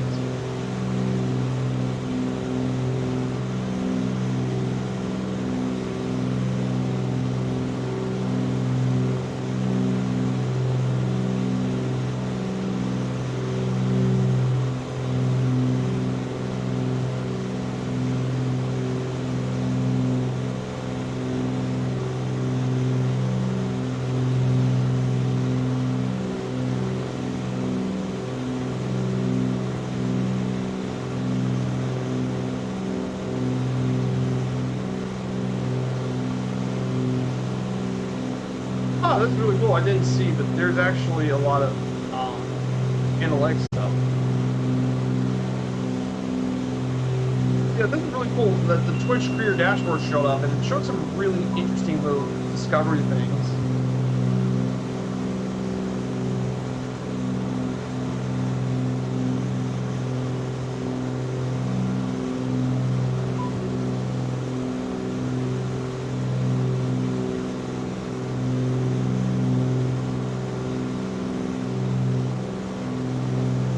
Yeah, definitely very cool as well. I really am interested to do more of these streams. I wondered how am I going to do the slides for the Around the World trip. Since we're not going to be doing the whole entire journey over many countries, I might be doing maybe an overview of each of the countries we fly over. For example, I know one of our legs we're going to be flying over to Athens. Maybe talk a little bit about maybe Greece and all that. Or maybe the Adriatic Sea and all that flying over. Maybe I'll do that, flying over each of the legs and visit all the areas around us. Then maybe do one special for Tel Aviv, talk about what happens in Israel and some landmarks. Just do that sort of thing. I think that would be a good way to do the stream. Maybe talk about facts about each of the countries, some historical information, some really fun, interesting facts about the country's geography or something like that. I think that would be great. Plus, I mean, some of these are going to be some really long flights, so I'm going to have to do plenty of work. But the good news is that those streams are going to happen on Sundays, because I have way more time on Sunday to deal with my streams. I got tons more time on Sunday, so I'll be doing that.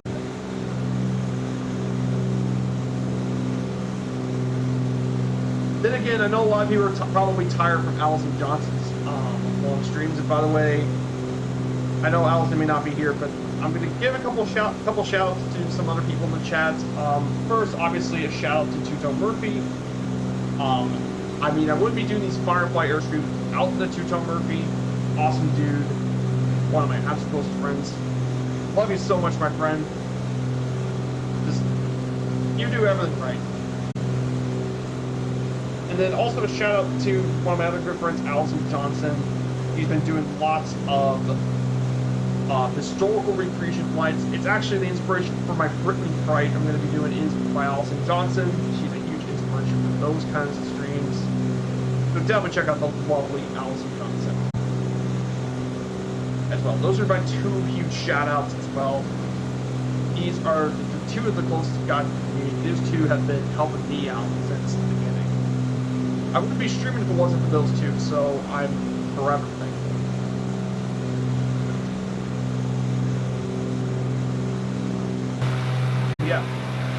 back in the air again, and I mean, like I said earlier, the scenery in Norway is unbelievable. We have Mongol, we have Convo, we have Groupier. Fire Sandy's further ahead is Fire Sandy. Further ahead.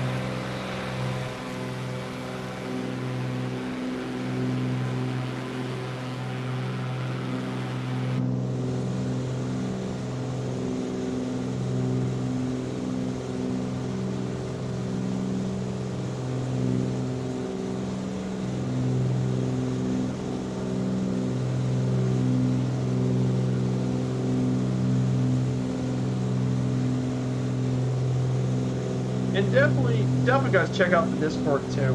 I'm definitely got a growing Discord as well.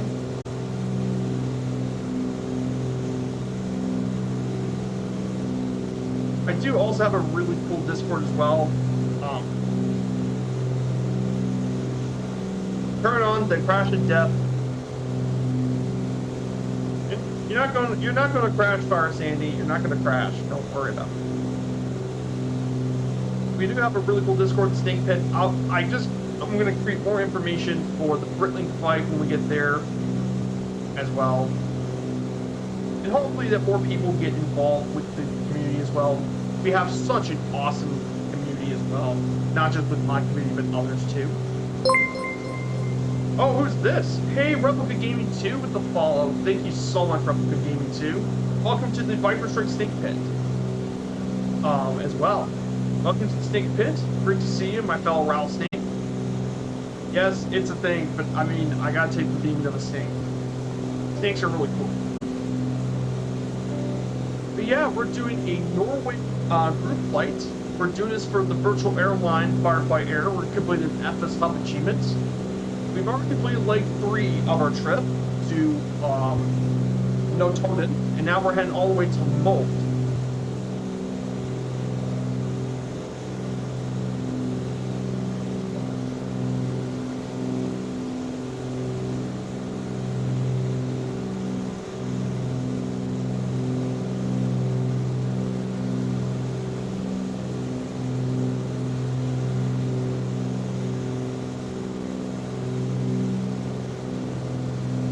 Here's some interesting things about the analytics page. So on my career dashboard, so here's some really cool stuff for the last 30 days. So most people viewed my channel, over 1,109 views. Most of them found them on the web. More than half of it is the web. Other ones include the Android app, iOS app, which is Apple. Console, yes, people actually see my channel from the video game console, Xbox, and all the other stuff, which is pretty cool. And there's quite a few viewers. 125 views from the channel, mainly Captain Rash's channel, actually. And most of my viewers actually are from the United States. In fact, 1/3 of all my viewers come from the US. Then followed by UK, Germany, Canada, France, and a tie between Spain and France. So yeah, definitely really cool. That's really cool for the analytics to found all my streams, which is really, really cool.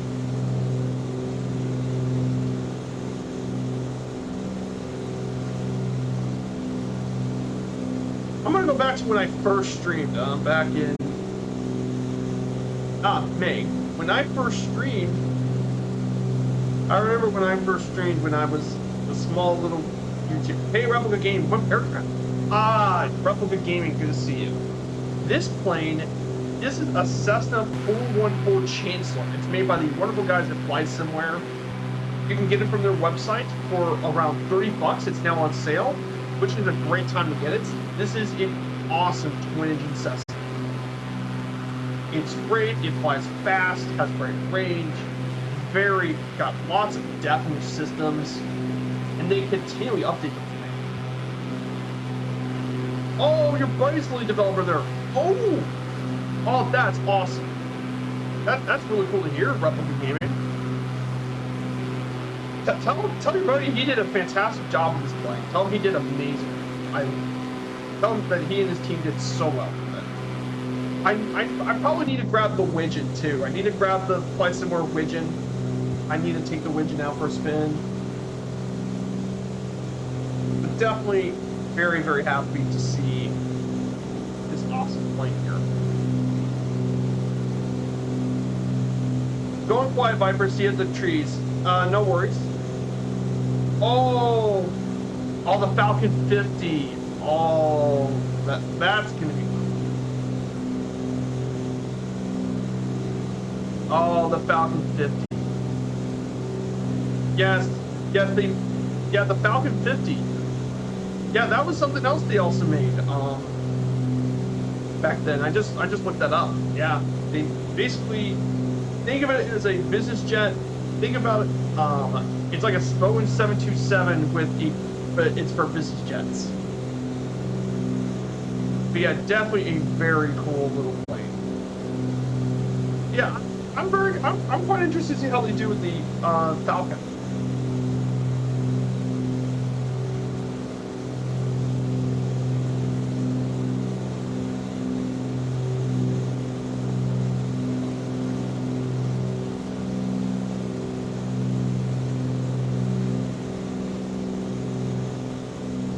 Hey, Ian Fisher, good to see you.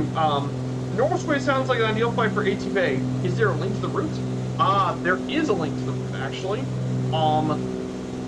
Let me show you what I'm talking about. Hey, Ian Fisher, good to see you, my friend. Let me go ahead and give you the link. Here is the achievement page for FS Hub.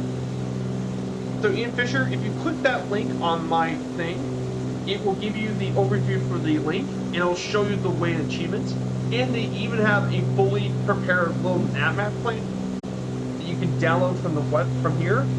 It will be in a zip file, and it'll contain the entire flight plan for the trip. So click that page, and you'll be doing there, Ian.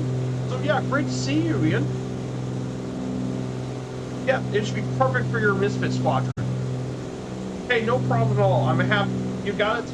No problem at all. You sure will. You on his Facebook page? Unfortunately, I don't think I'm on the page for Facebook Advice. I do have a Facebook, I just don't use it too much. I try not to be on Facebook. For pretty obvious reasons.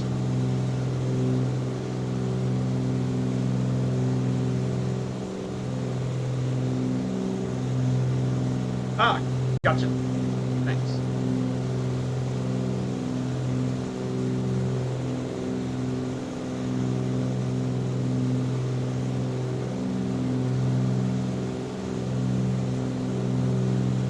Yeah, I got Facebook on my phone, so I'm going to go ahead and use that.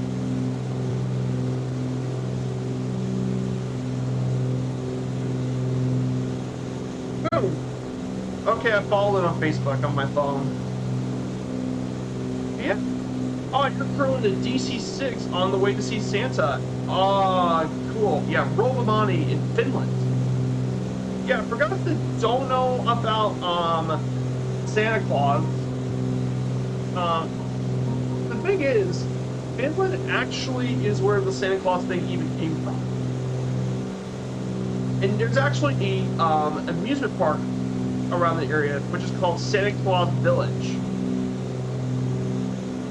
in Rovaniemi. And around that area is Lapland, and you can actually see Santa Claus.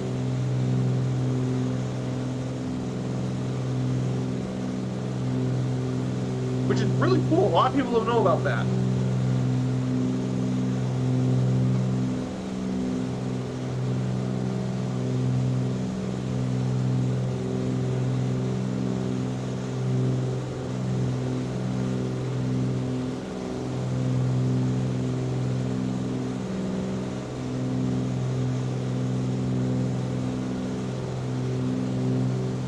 Yeah, that's...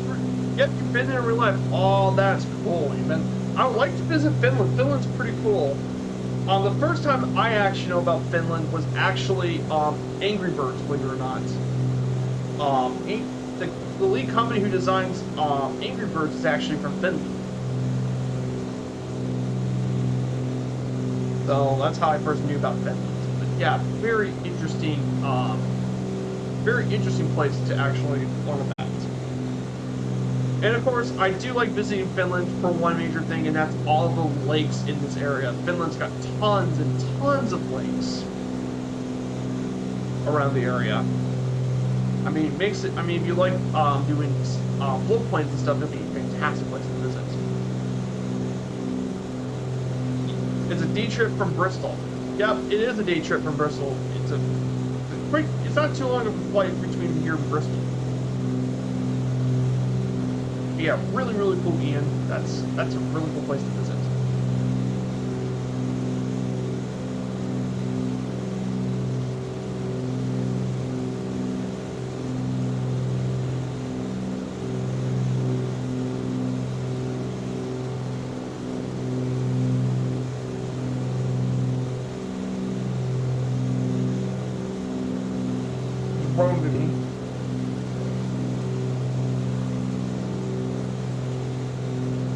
Where'd you go as far as setup? Okay, so my setup is, I have this is an Airbus TC8 quadrant, side stick, and then I have a full Airbus TC8 Thrustmaster quadrant set, which includes the add-on for it.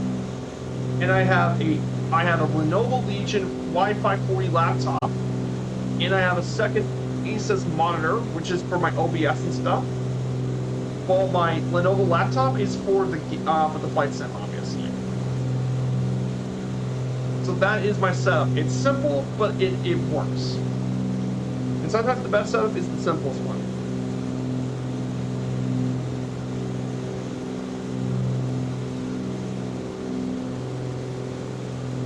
Ah, cool. Oh, here's yours. Ah, that's a very fancy. That's very fancy. To me, that's a pretty fancy. In fact, Replica Gaming. Here's a better way to put this. I have it on my Discord. It would be better if you shared it on my Discord, actually, if you don't mind. But yeah, that's a really neat setup. It's the cockpit of a GA plane. Really, really cool.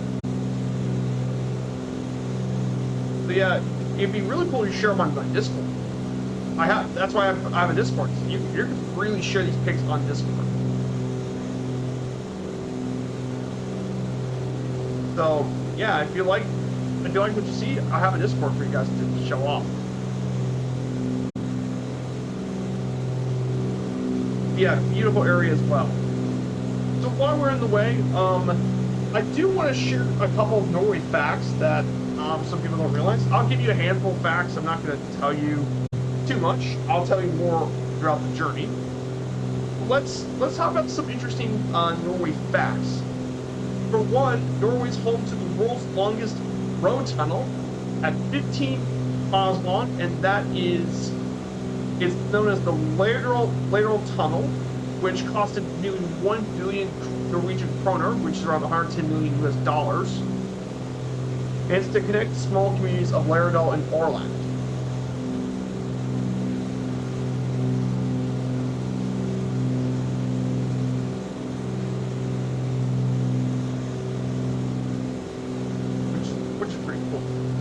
There's also the Nobel Peace Prize has been awarded every year out of Oslo.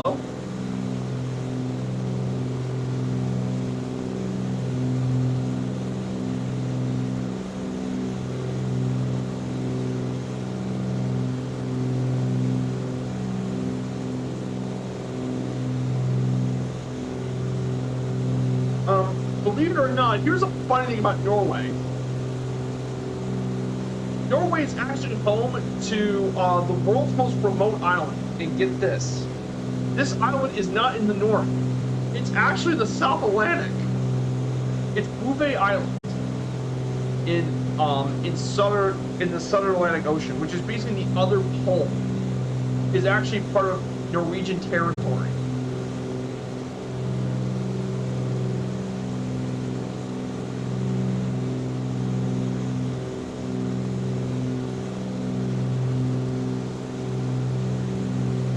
Oh yeah, and here's another really interesting fact. Norway actually has a border with Russia.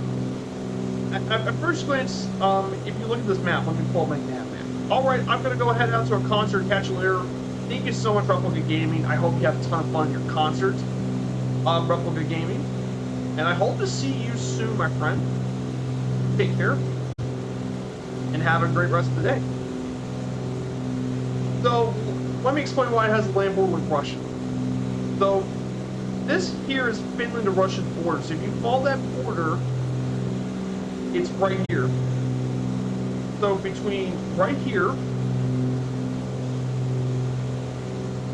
if you follow the border from right here, go all the way up here, and that's Norway's border with Russia. So yes, as crazy as it sounds, Norway and Russia do share a border.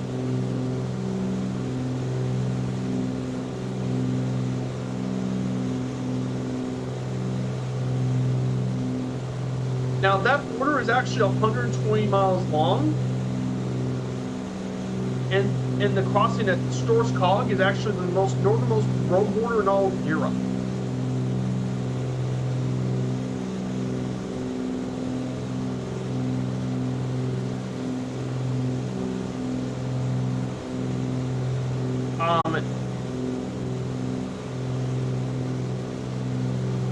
Oh yeah, and actually, here's the funny thing. Here's a really funny fact about Norway. So you know, salmon and sushi. You would think that Japan, the use of sushi in Japan actually came from Norway.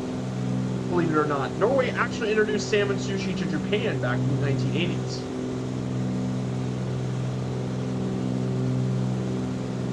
And the reason that came to happen was because Japan's fish stocks were suffering due to overfishing.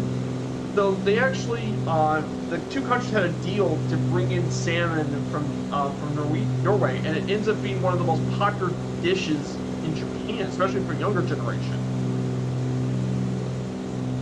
And as a result, it led to seafood becoming one of the biggest industries in all of Norway. And finally, and here's the funny thing. So finally, modern skiing was actually invented here in Norway. Yes, skiing. I'll talk more when we talk about Norwegian culture, but skiing is a huge part of Norway. In fact, it was invented here back to 4,000 years ago.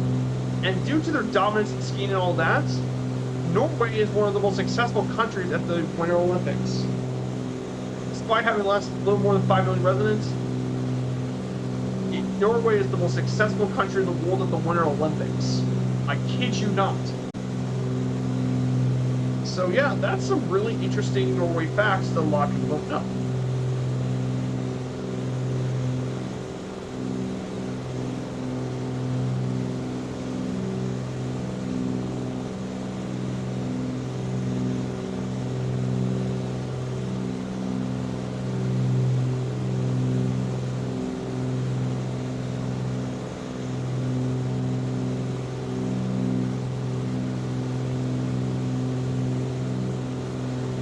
Yeah, keep an eye on me and Viper and the rest of you guys. Keep an eye on me, Viper, and the rest of you guys. You're doing fine, Fire Sandy. You're actually above 6,500. You're perfectly fine. You're not crashed. You're actually perfectly good, Sandy. Fire Sandy, you're good. We have Goofier, Kurz Row, Combo, and finally Fire Sandy. In front of us is Fire Sandy. Thank you guys so much. Oh my gosh, Kurz Row. Ooh, what a nice fly. Watch out for the tree. Watch out for the mountains. Hey, you're good. Woo!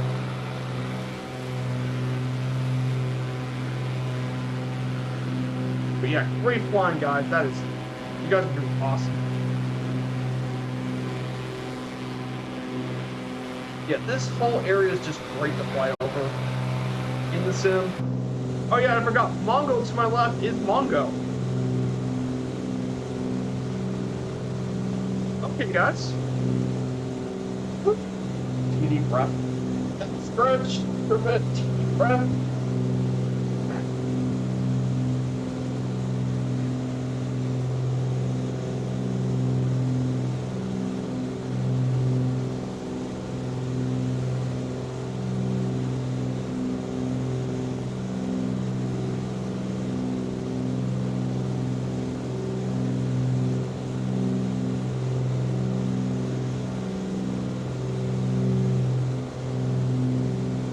So yeah, now we're getting to one of the national parks in the area.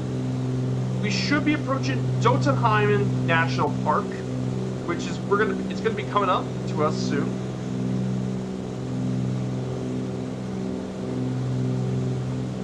So let's talk about some of this national park, shall we?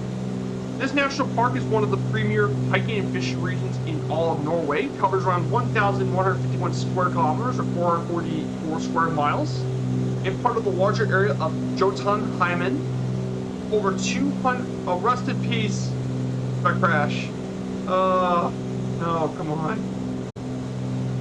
But there's over 250 peaks that rise above 6,200 feet of land. And it also includes two of Northern Europe's tallest peaks. Galdhøpiggen at 8,100 feet, and Gulten at 2,465 meters, or 8,087 feet. And there's quite a few wildlife.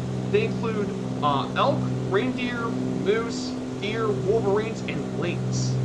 Make up for much of the animal and wildlife in the park. And most lakes and rivers in the park also hold trout. There's also some other really cool stuff too. They actually found archaeological finds of a 15-year-old Viking arrowhead, which dated back all the way back to the Germanic Ice Age, Iron Age, which is pretty cool on this area. And we should approach the mountain range of Jotunheimen, which is the home of the Jotun, which is around 1,400 square miles of southern Norway. And the 29 highest mountains in all of Norway are located in this area, including Norway's highest point.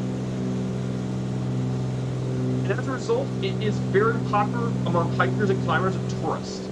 And they have a number of mountain lodges in the area.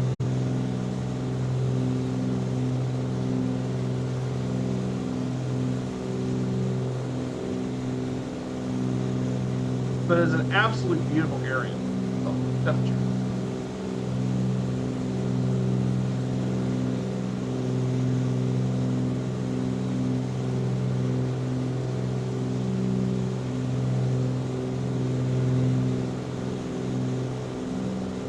So yeah, that's a bit about our mountain range we're going to be attending. We're going to be visiting pretty quickly.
Yeah, so yeah, that's definitely interesting. I like the fact that it kept all the dates from all the times I viewed.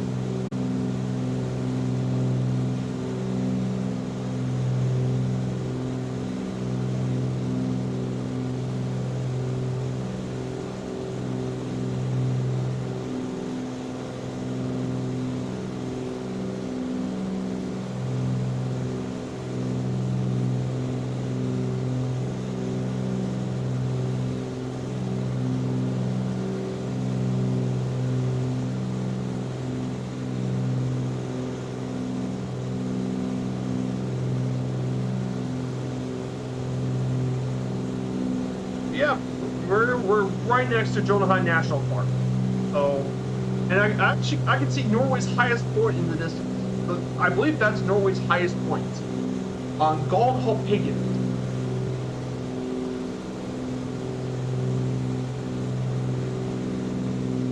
Yeah, this is absolutely a beautiful area.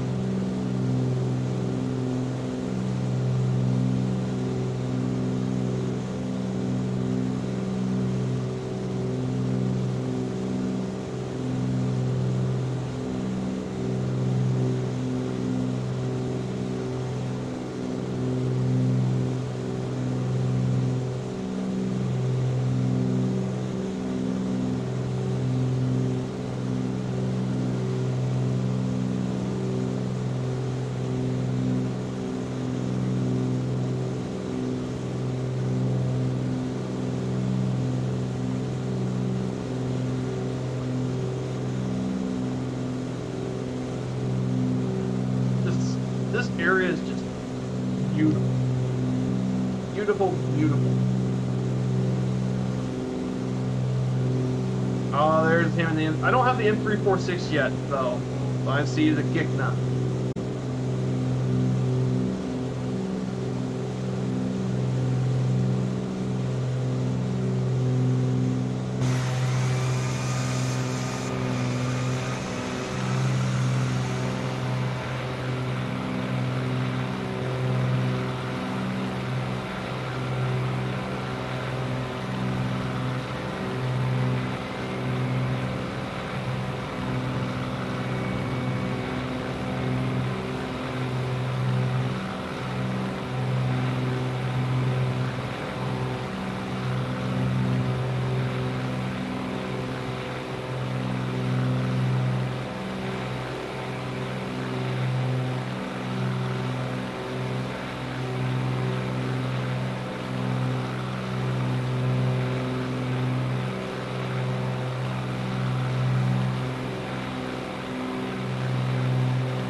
So here it is, guys. Here is our national park.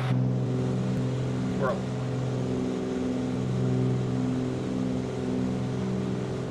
Look at all the hit mountains and all that. That's just... These are our mountains. And we can definitely see the highest point in all of them.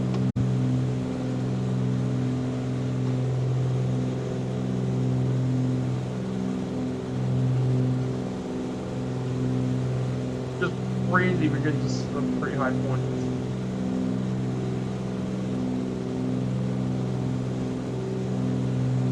So yeah, guys, before we meet again in our next stream, I want to ask you guys, do you have any more plans about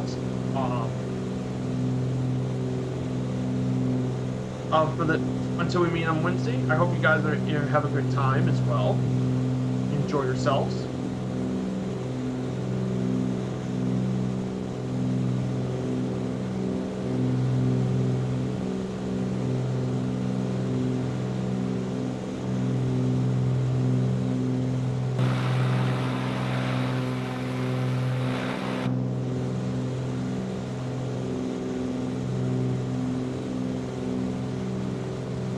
We're about 85 nautical miles away, so we're almost complete with the journey for today's trip.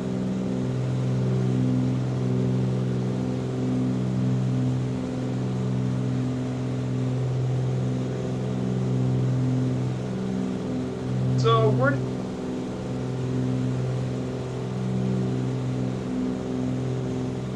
then next, after we visit Jotunheim National Park, we should be heading to Brøndheimen National Park, which was established back in 2009, located in the municipalities of Skajak and Lom in Innlandet County and in Luster in Vestland County, Norway. This park covers around 1,671 square kilometers, 645 square miles of the Brøndheimen mountain range. They include the mountains of Hestepiggen, Tervaldaskria, and Hålatinden, as well as the glaciers Harbardsbreen, Fortebbreen, and Hålabreen. And they found something really interesting in 2011. So they actually discovered a well-preserved coat, a man's coat that was well-preserved there. And get this, they dated this coat back to 300 AD, making this the oldest coat found in the entire country. And apparently it was found in the bed. It was found in the bed of a melted glacier. Because of the cold thing, it preserved the jacket. How cool is that? They managed to find a jacket that dates back to 300 AD.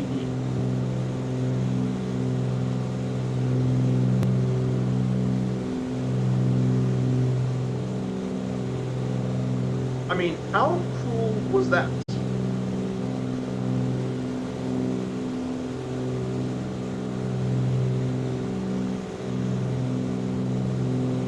Yeah, now this here is Norway's highest point.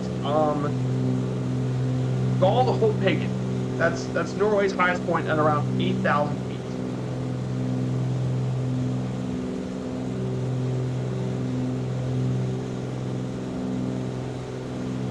But yeah, this is a very, very scenic area. And I'm very happy I took the 414 for this one. I definitely need the extra performance and altitude to reach it.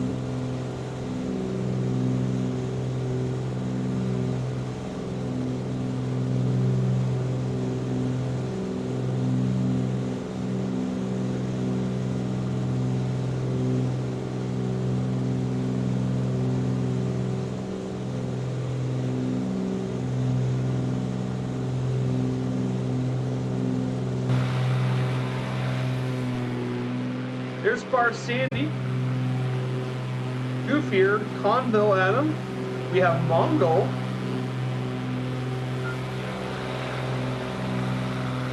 We have all those guys flying along. But yeah, we're not much farther until the end of this journey. We're gonna actually get through this all very quickly.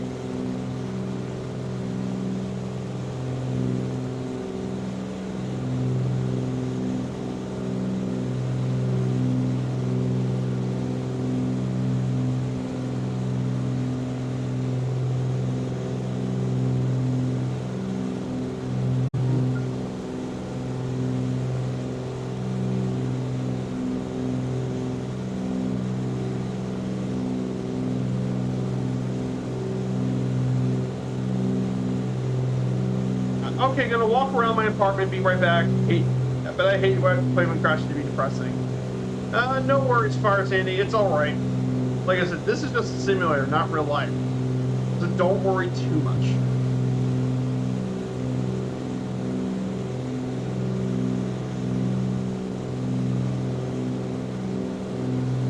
Yeah, tons of new people just joined the Discord.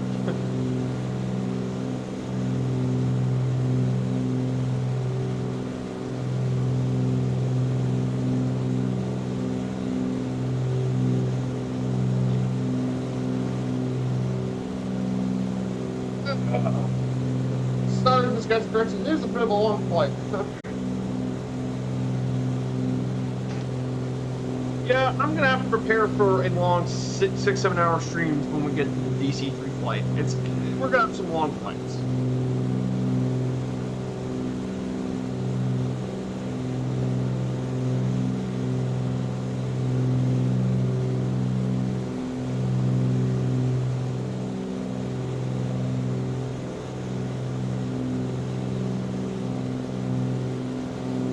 Gravity. Yep. Gravity is a good way for the plane to fall down. Man, look at that. Look at that. There's an alpine lake we found here. Oh, this is just cool. Alpine lakes. Oh, this is just awesome. I know the satellite data isn't the greatest, but it's still beautiful. Even without the satellite data, I'm thinking about this.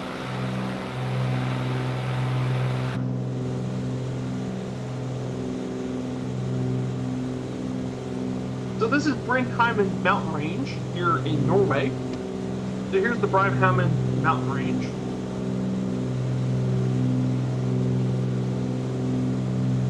Hand on stick would fix it. Yeah, it probably would.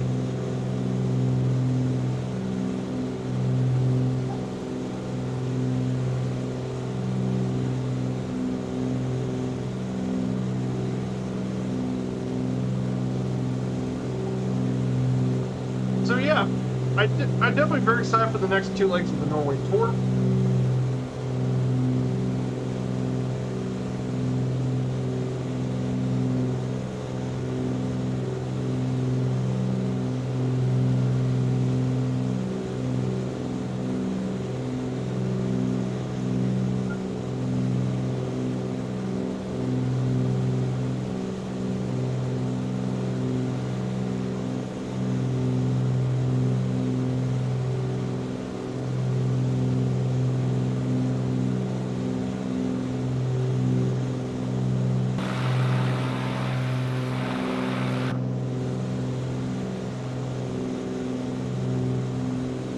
Hand on stick. I don't have crash mount on any gauge. Hand on stick would fix it. Why does my plane go down with gravity? Yeah, that makes sense. Oh, that makes a lot of sense.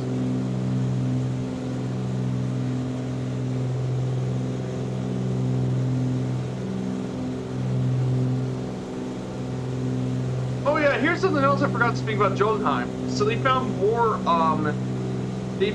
stuff in Jotunheim. I almost forgot. They also found a shoe in 2006 in Jotunheimen. So they actually found a shoe there in 2006. Guess what archaeologists managed to date this thing back to? Between 1800 and 1100 BC, before Christ BC. It managed to be the oldest Argo clothing ever found in Scandinavia. Yes. So, holding that's made back 3,000 years ago. Nearly 3,000 years ago. That's insane that you can find underneath a glacier. It's pretty crazy that you can find all this stuff about archaeology and stuff.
Approaching Killer Mountains, if I don't make it goodbye. Hey, don't worry, you don't get up there, just climb it to 7,000 feet and I think you'll be fine.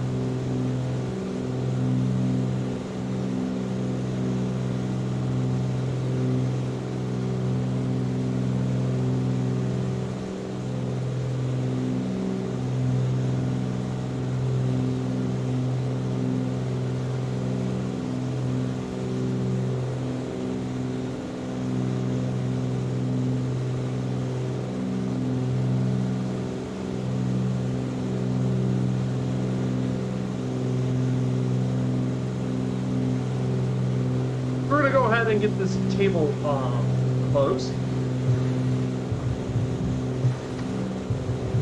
So we're gonna go up there and pass through another Hun's grave as well. So we are less than 50 nautical miles left for our trip. So we're gonna start descending as soon as we get to the next major fjord and start descending. We got more mountains to clear as well. We don't have too much longer to go.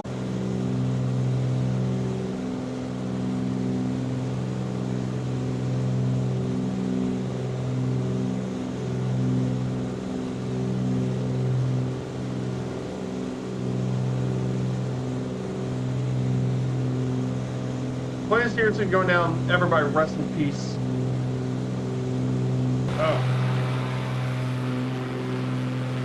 Oh.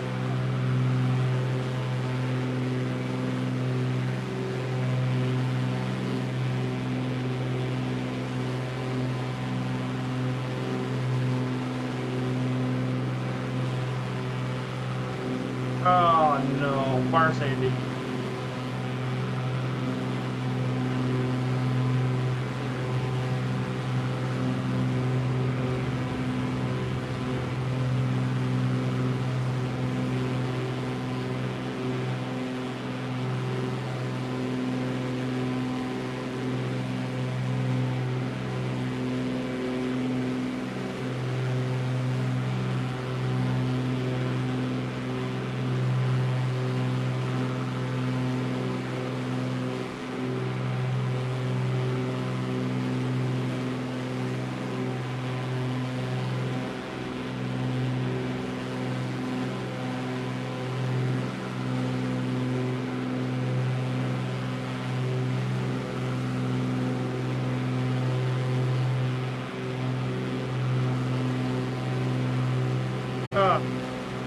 It's several languages. The J is pronounced with a Y. It's Yolheim. Oh, Yolheim. Okay, that makes sense. I can do pretty well if you live in Conville says, in several more German countries, Y is pronounced, J is pronounced as Y. It's spoken as Yolheim. Oh, and it's the extent of my Norwegian. I think that sounds actually right, Conville. I pronounced it wrong. I'm sorry. Like I said, I'm not used to other language how they meant to be pronounced. I do German pretty well after living here for 10 years, but I think you need to be your speaking Norwegian. Ah, got it. Thank you, Convel. Persian. Dalventer.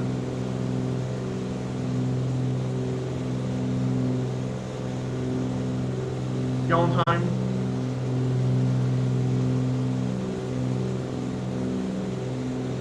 John Frondheim. Just need practice for that.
So yep, we don't have much far left to go. While we prepare to get landed and we can end the stream, I think it'd be a good time to make in our predictions before we make our descent. So exclamation point predict negative number, and we can go ahead and get some predictions ready before we get ready to make our final landing for today.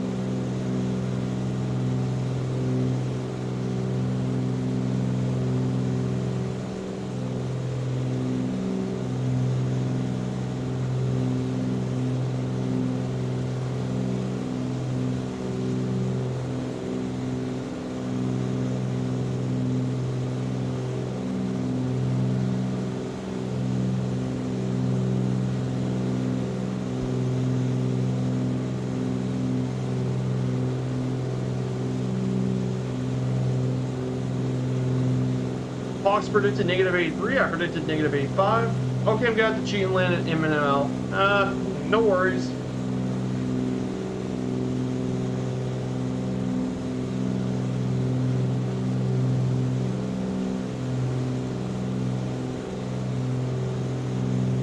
Let's check our fuel situation. Fuel is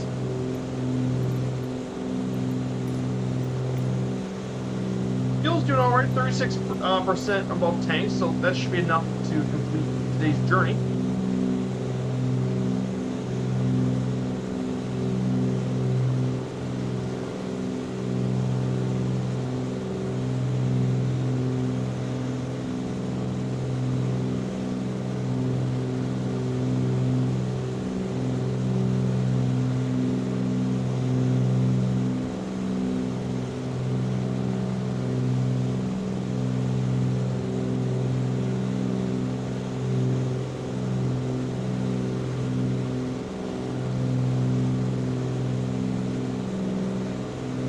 Typhon predicted negative 69. Let's hope we get that land. It'd be a nice prediction. In many ways, it'd be a nice prediction.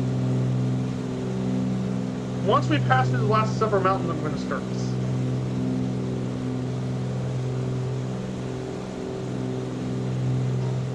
Just going to wait until we get clear from this, and I'll start.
yeah, we're about to combo get negative 75. We're almost there. We're gonna have to get the landing down.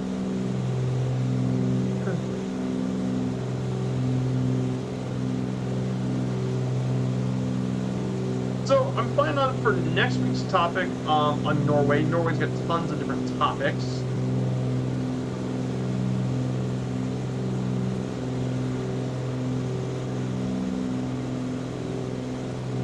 So Norway's got a lot of topics. I've already done geography, so I guess the next topic would be, let's see, for next week, probably politics and governments and economy. Maybe I'll talk about politics or something like that in military. Probably we can talk about politics and economy in the next one.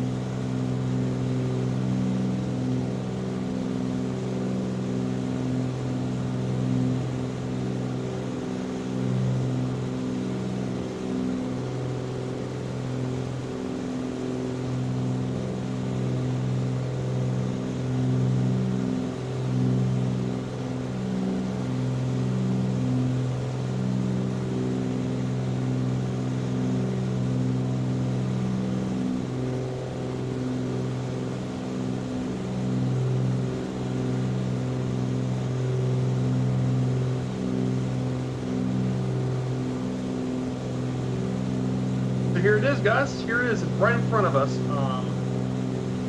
Here.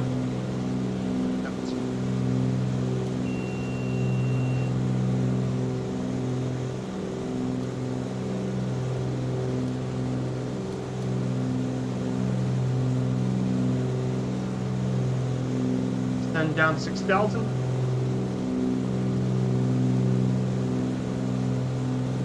Going to send 6,000 feet.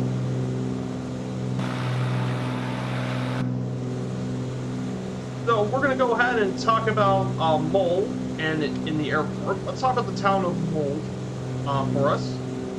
It's actually both a city and municipality, but we're going to talk about the town. It's the largest urban and commercial center for the Romsdal region of Norway. You can also find the Church of Norway's Diocese of Moore in the area and the Molde Cathedral.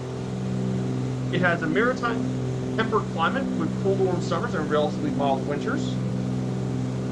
And one of its nicknames is the Town of Roses.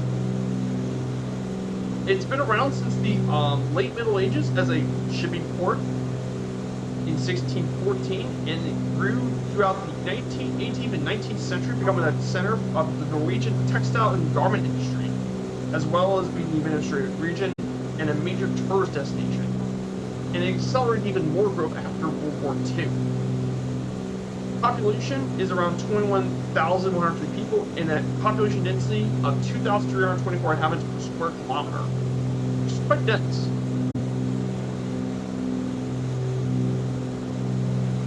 The reason it was called the Town of Roses was due to the fact that back in the 18th century, tourism was a big deal with notable visitors like Wilhelm II of Germany and the Prince of Wales often visited here during the summer. And it has quaint wooden houses, lush gardens and parks, and it earned the Town of Roses nickname.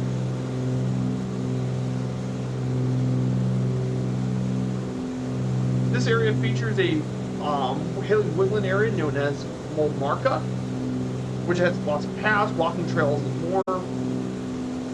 It's also got one of the largest and oldest jazz festivals in Europe, the Molde Jazz Festival.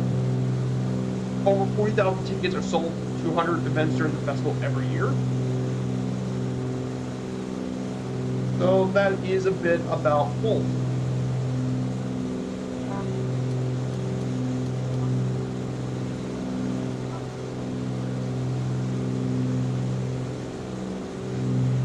That's a bit about Molde, and then finally our airport, Echo November Mike Lima.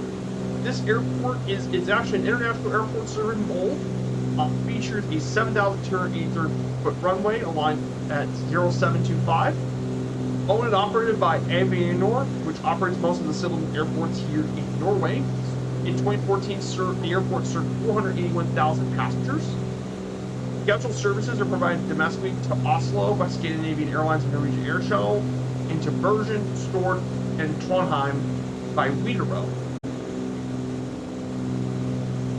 Now, it talks about how the airport had been around since 1940, but they weren't operated until in the 1972 when they flew these F-27 Friendship to there.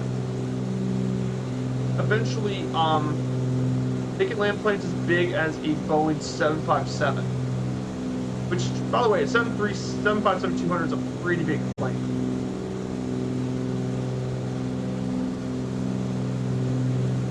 As well. Some of the routes that this airport flies to include Asian Airlines onto Rhodes, Croatia Airlines that sees their charter flights to Split, which is a popular resort town in Croatia, and then Scandinavian Airlines also does charter flights out of the airport to Crete, Chania, and Gran Canaria, all the way in the Great Canary Islands. Hey, good to see you. Avo Dali, 1992, good to see you. Thank you for the follow. Hello, bro. Good to see you, Avo. Oh, yeah, we're about to make our final landing of the flight today. So we're about to actually make our landing here. We're doing a Norway tour for Firefly Air. Let me give you the command. I'm not... It'll not leave. Daily. Avo Daily 1992. Sorry about that. Sorry about it. I got confused. I apologize. Yeah, we're about to make the landing here at the town of Molde. Yeah, great to see you. I hope you're doing well.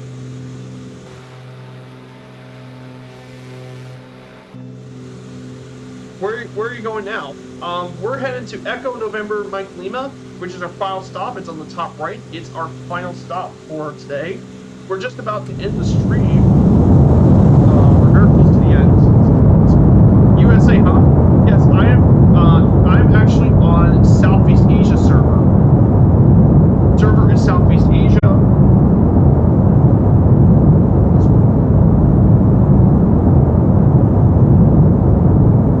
Server Southeast Asia. USA is big birch.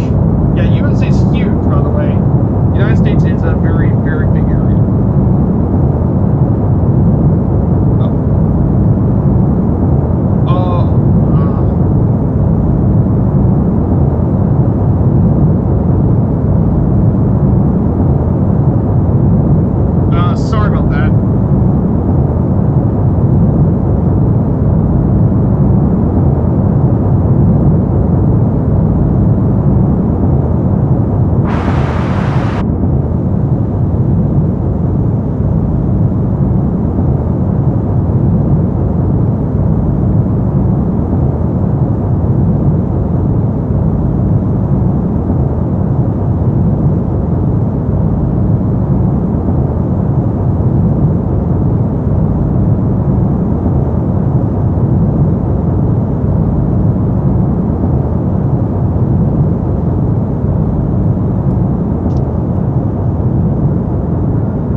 Sorry about that. I had to take care of the banning because, like, I don't tolerate bad language. Yeah, that was a great landing here. Welcome to Molde.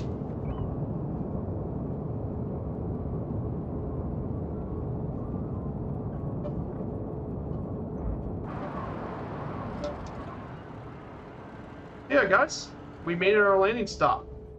Welcome to Molde Airport in Norway. So let me go ahead and just get this engine off. Let me go ahead and turn.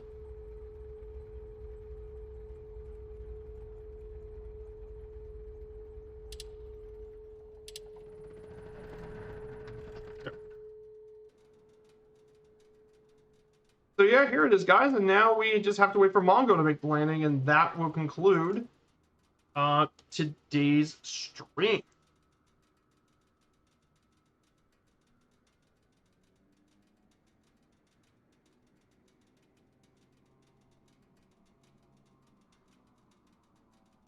So yep, no more landing pop-ups for me. Gotcha. Now we just wait for Mongo to make the land, and then we can go ahead and get the stream on.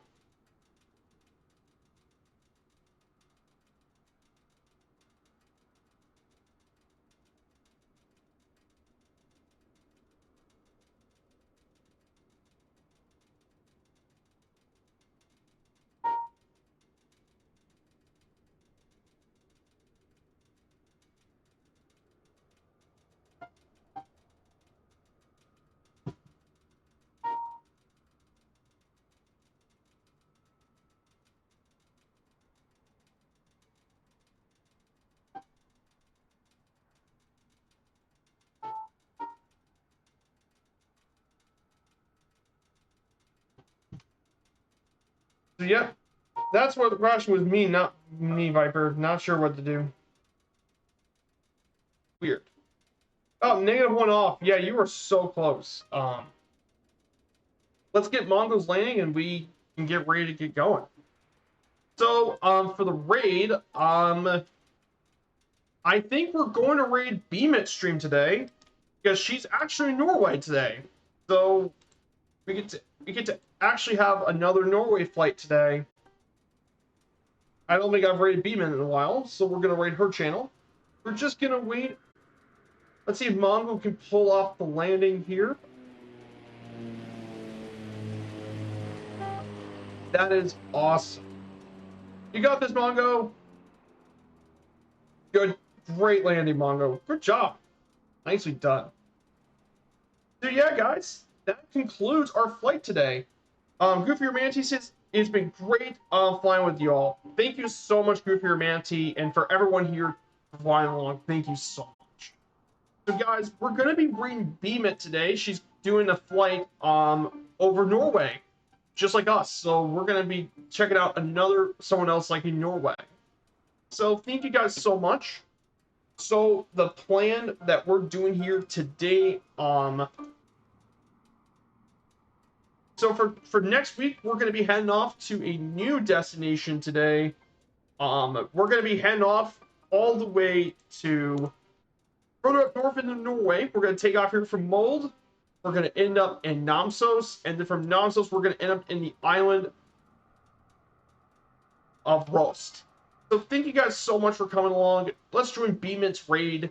I hope everyone else can join in with the raid. And see you all on Wednesday. Take care, everyone. Bye.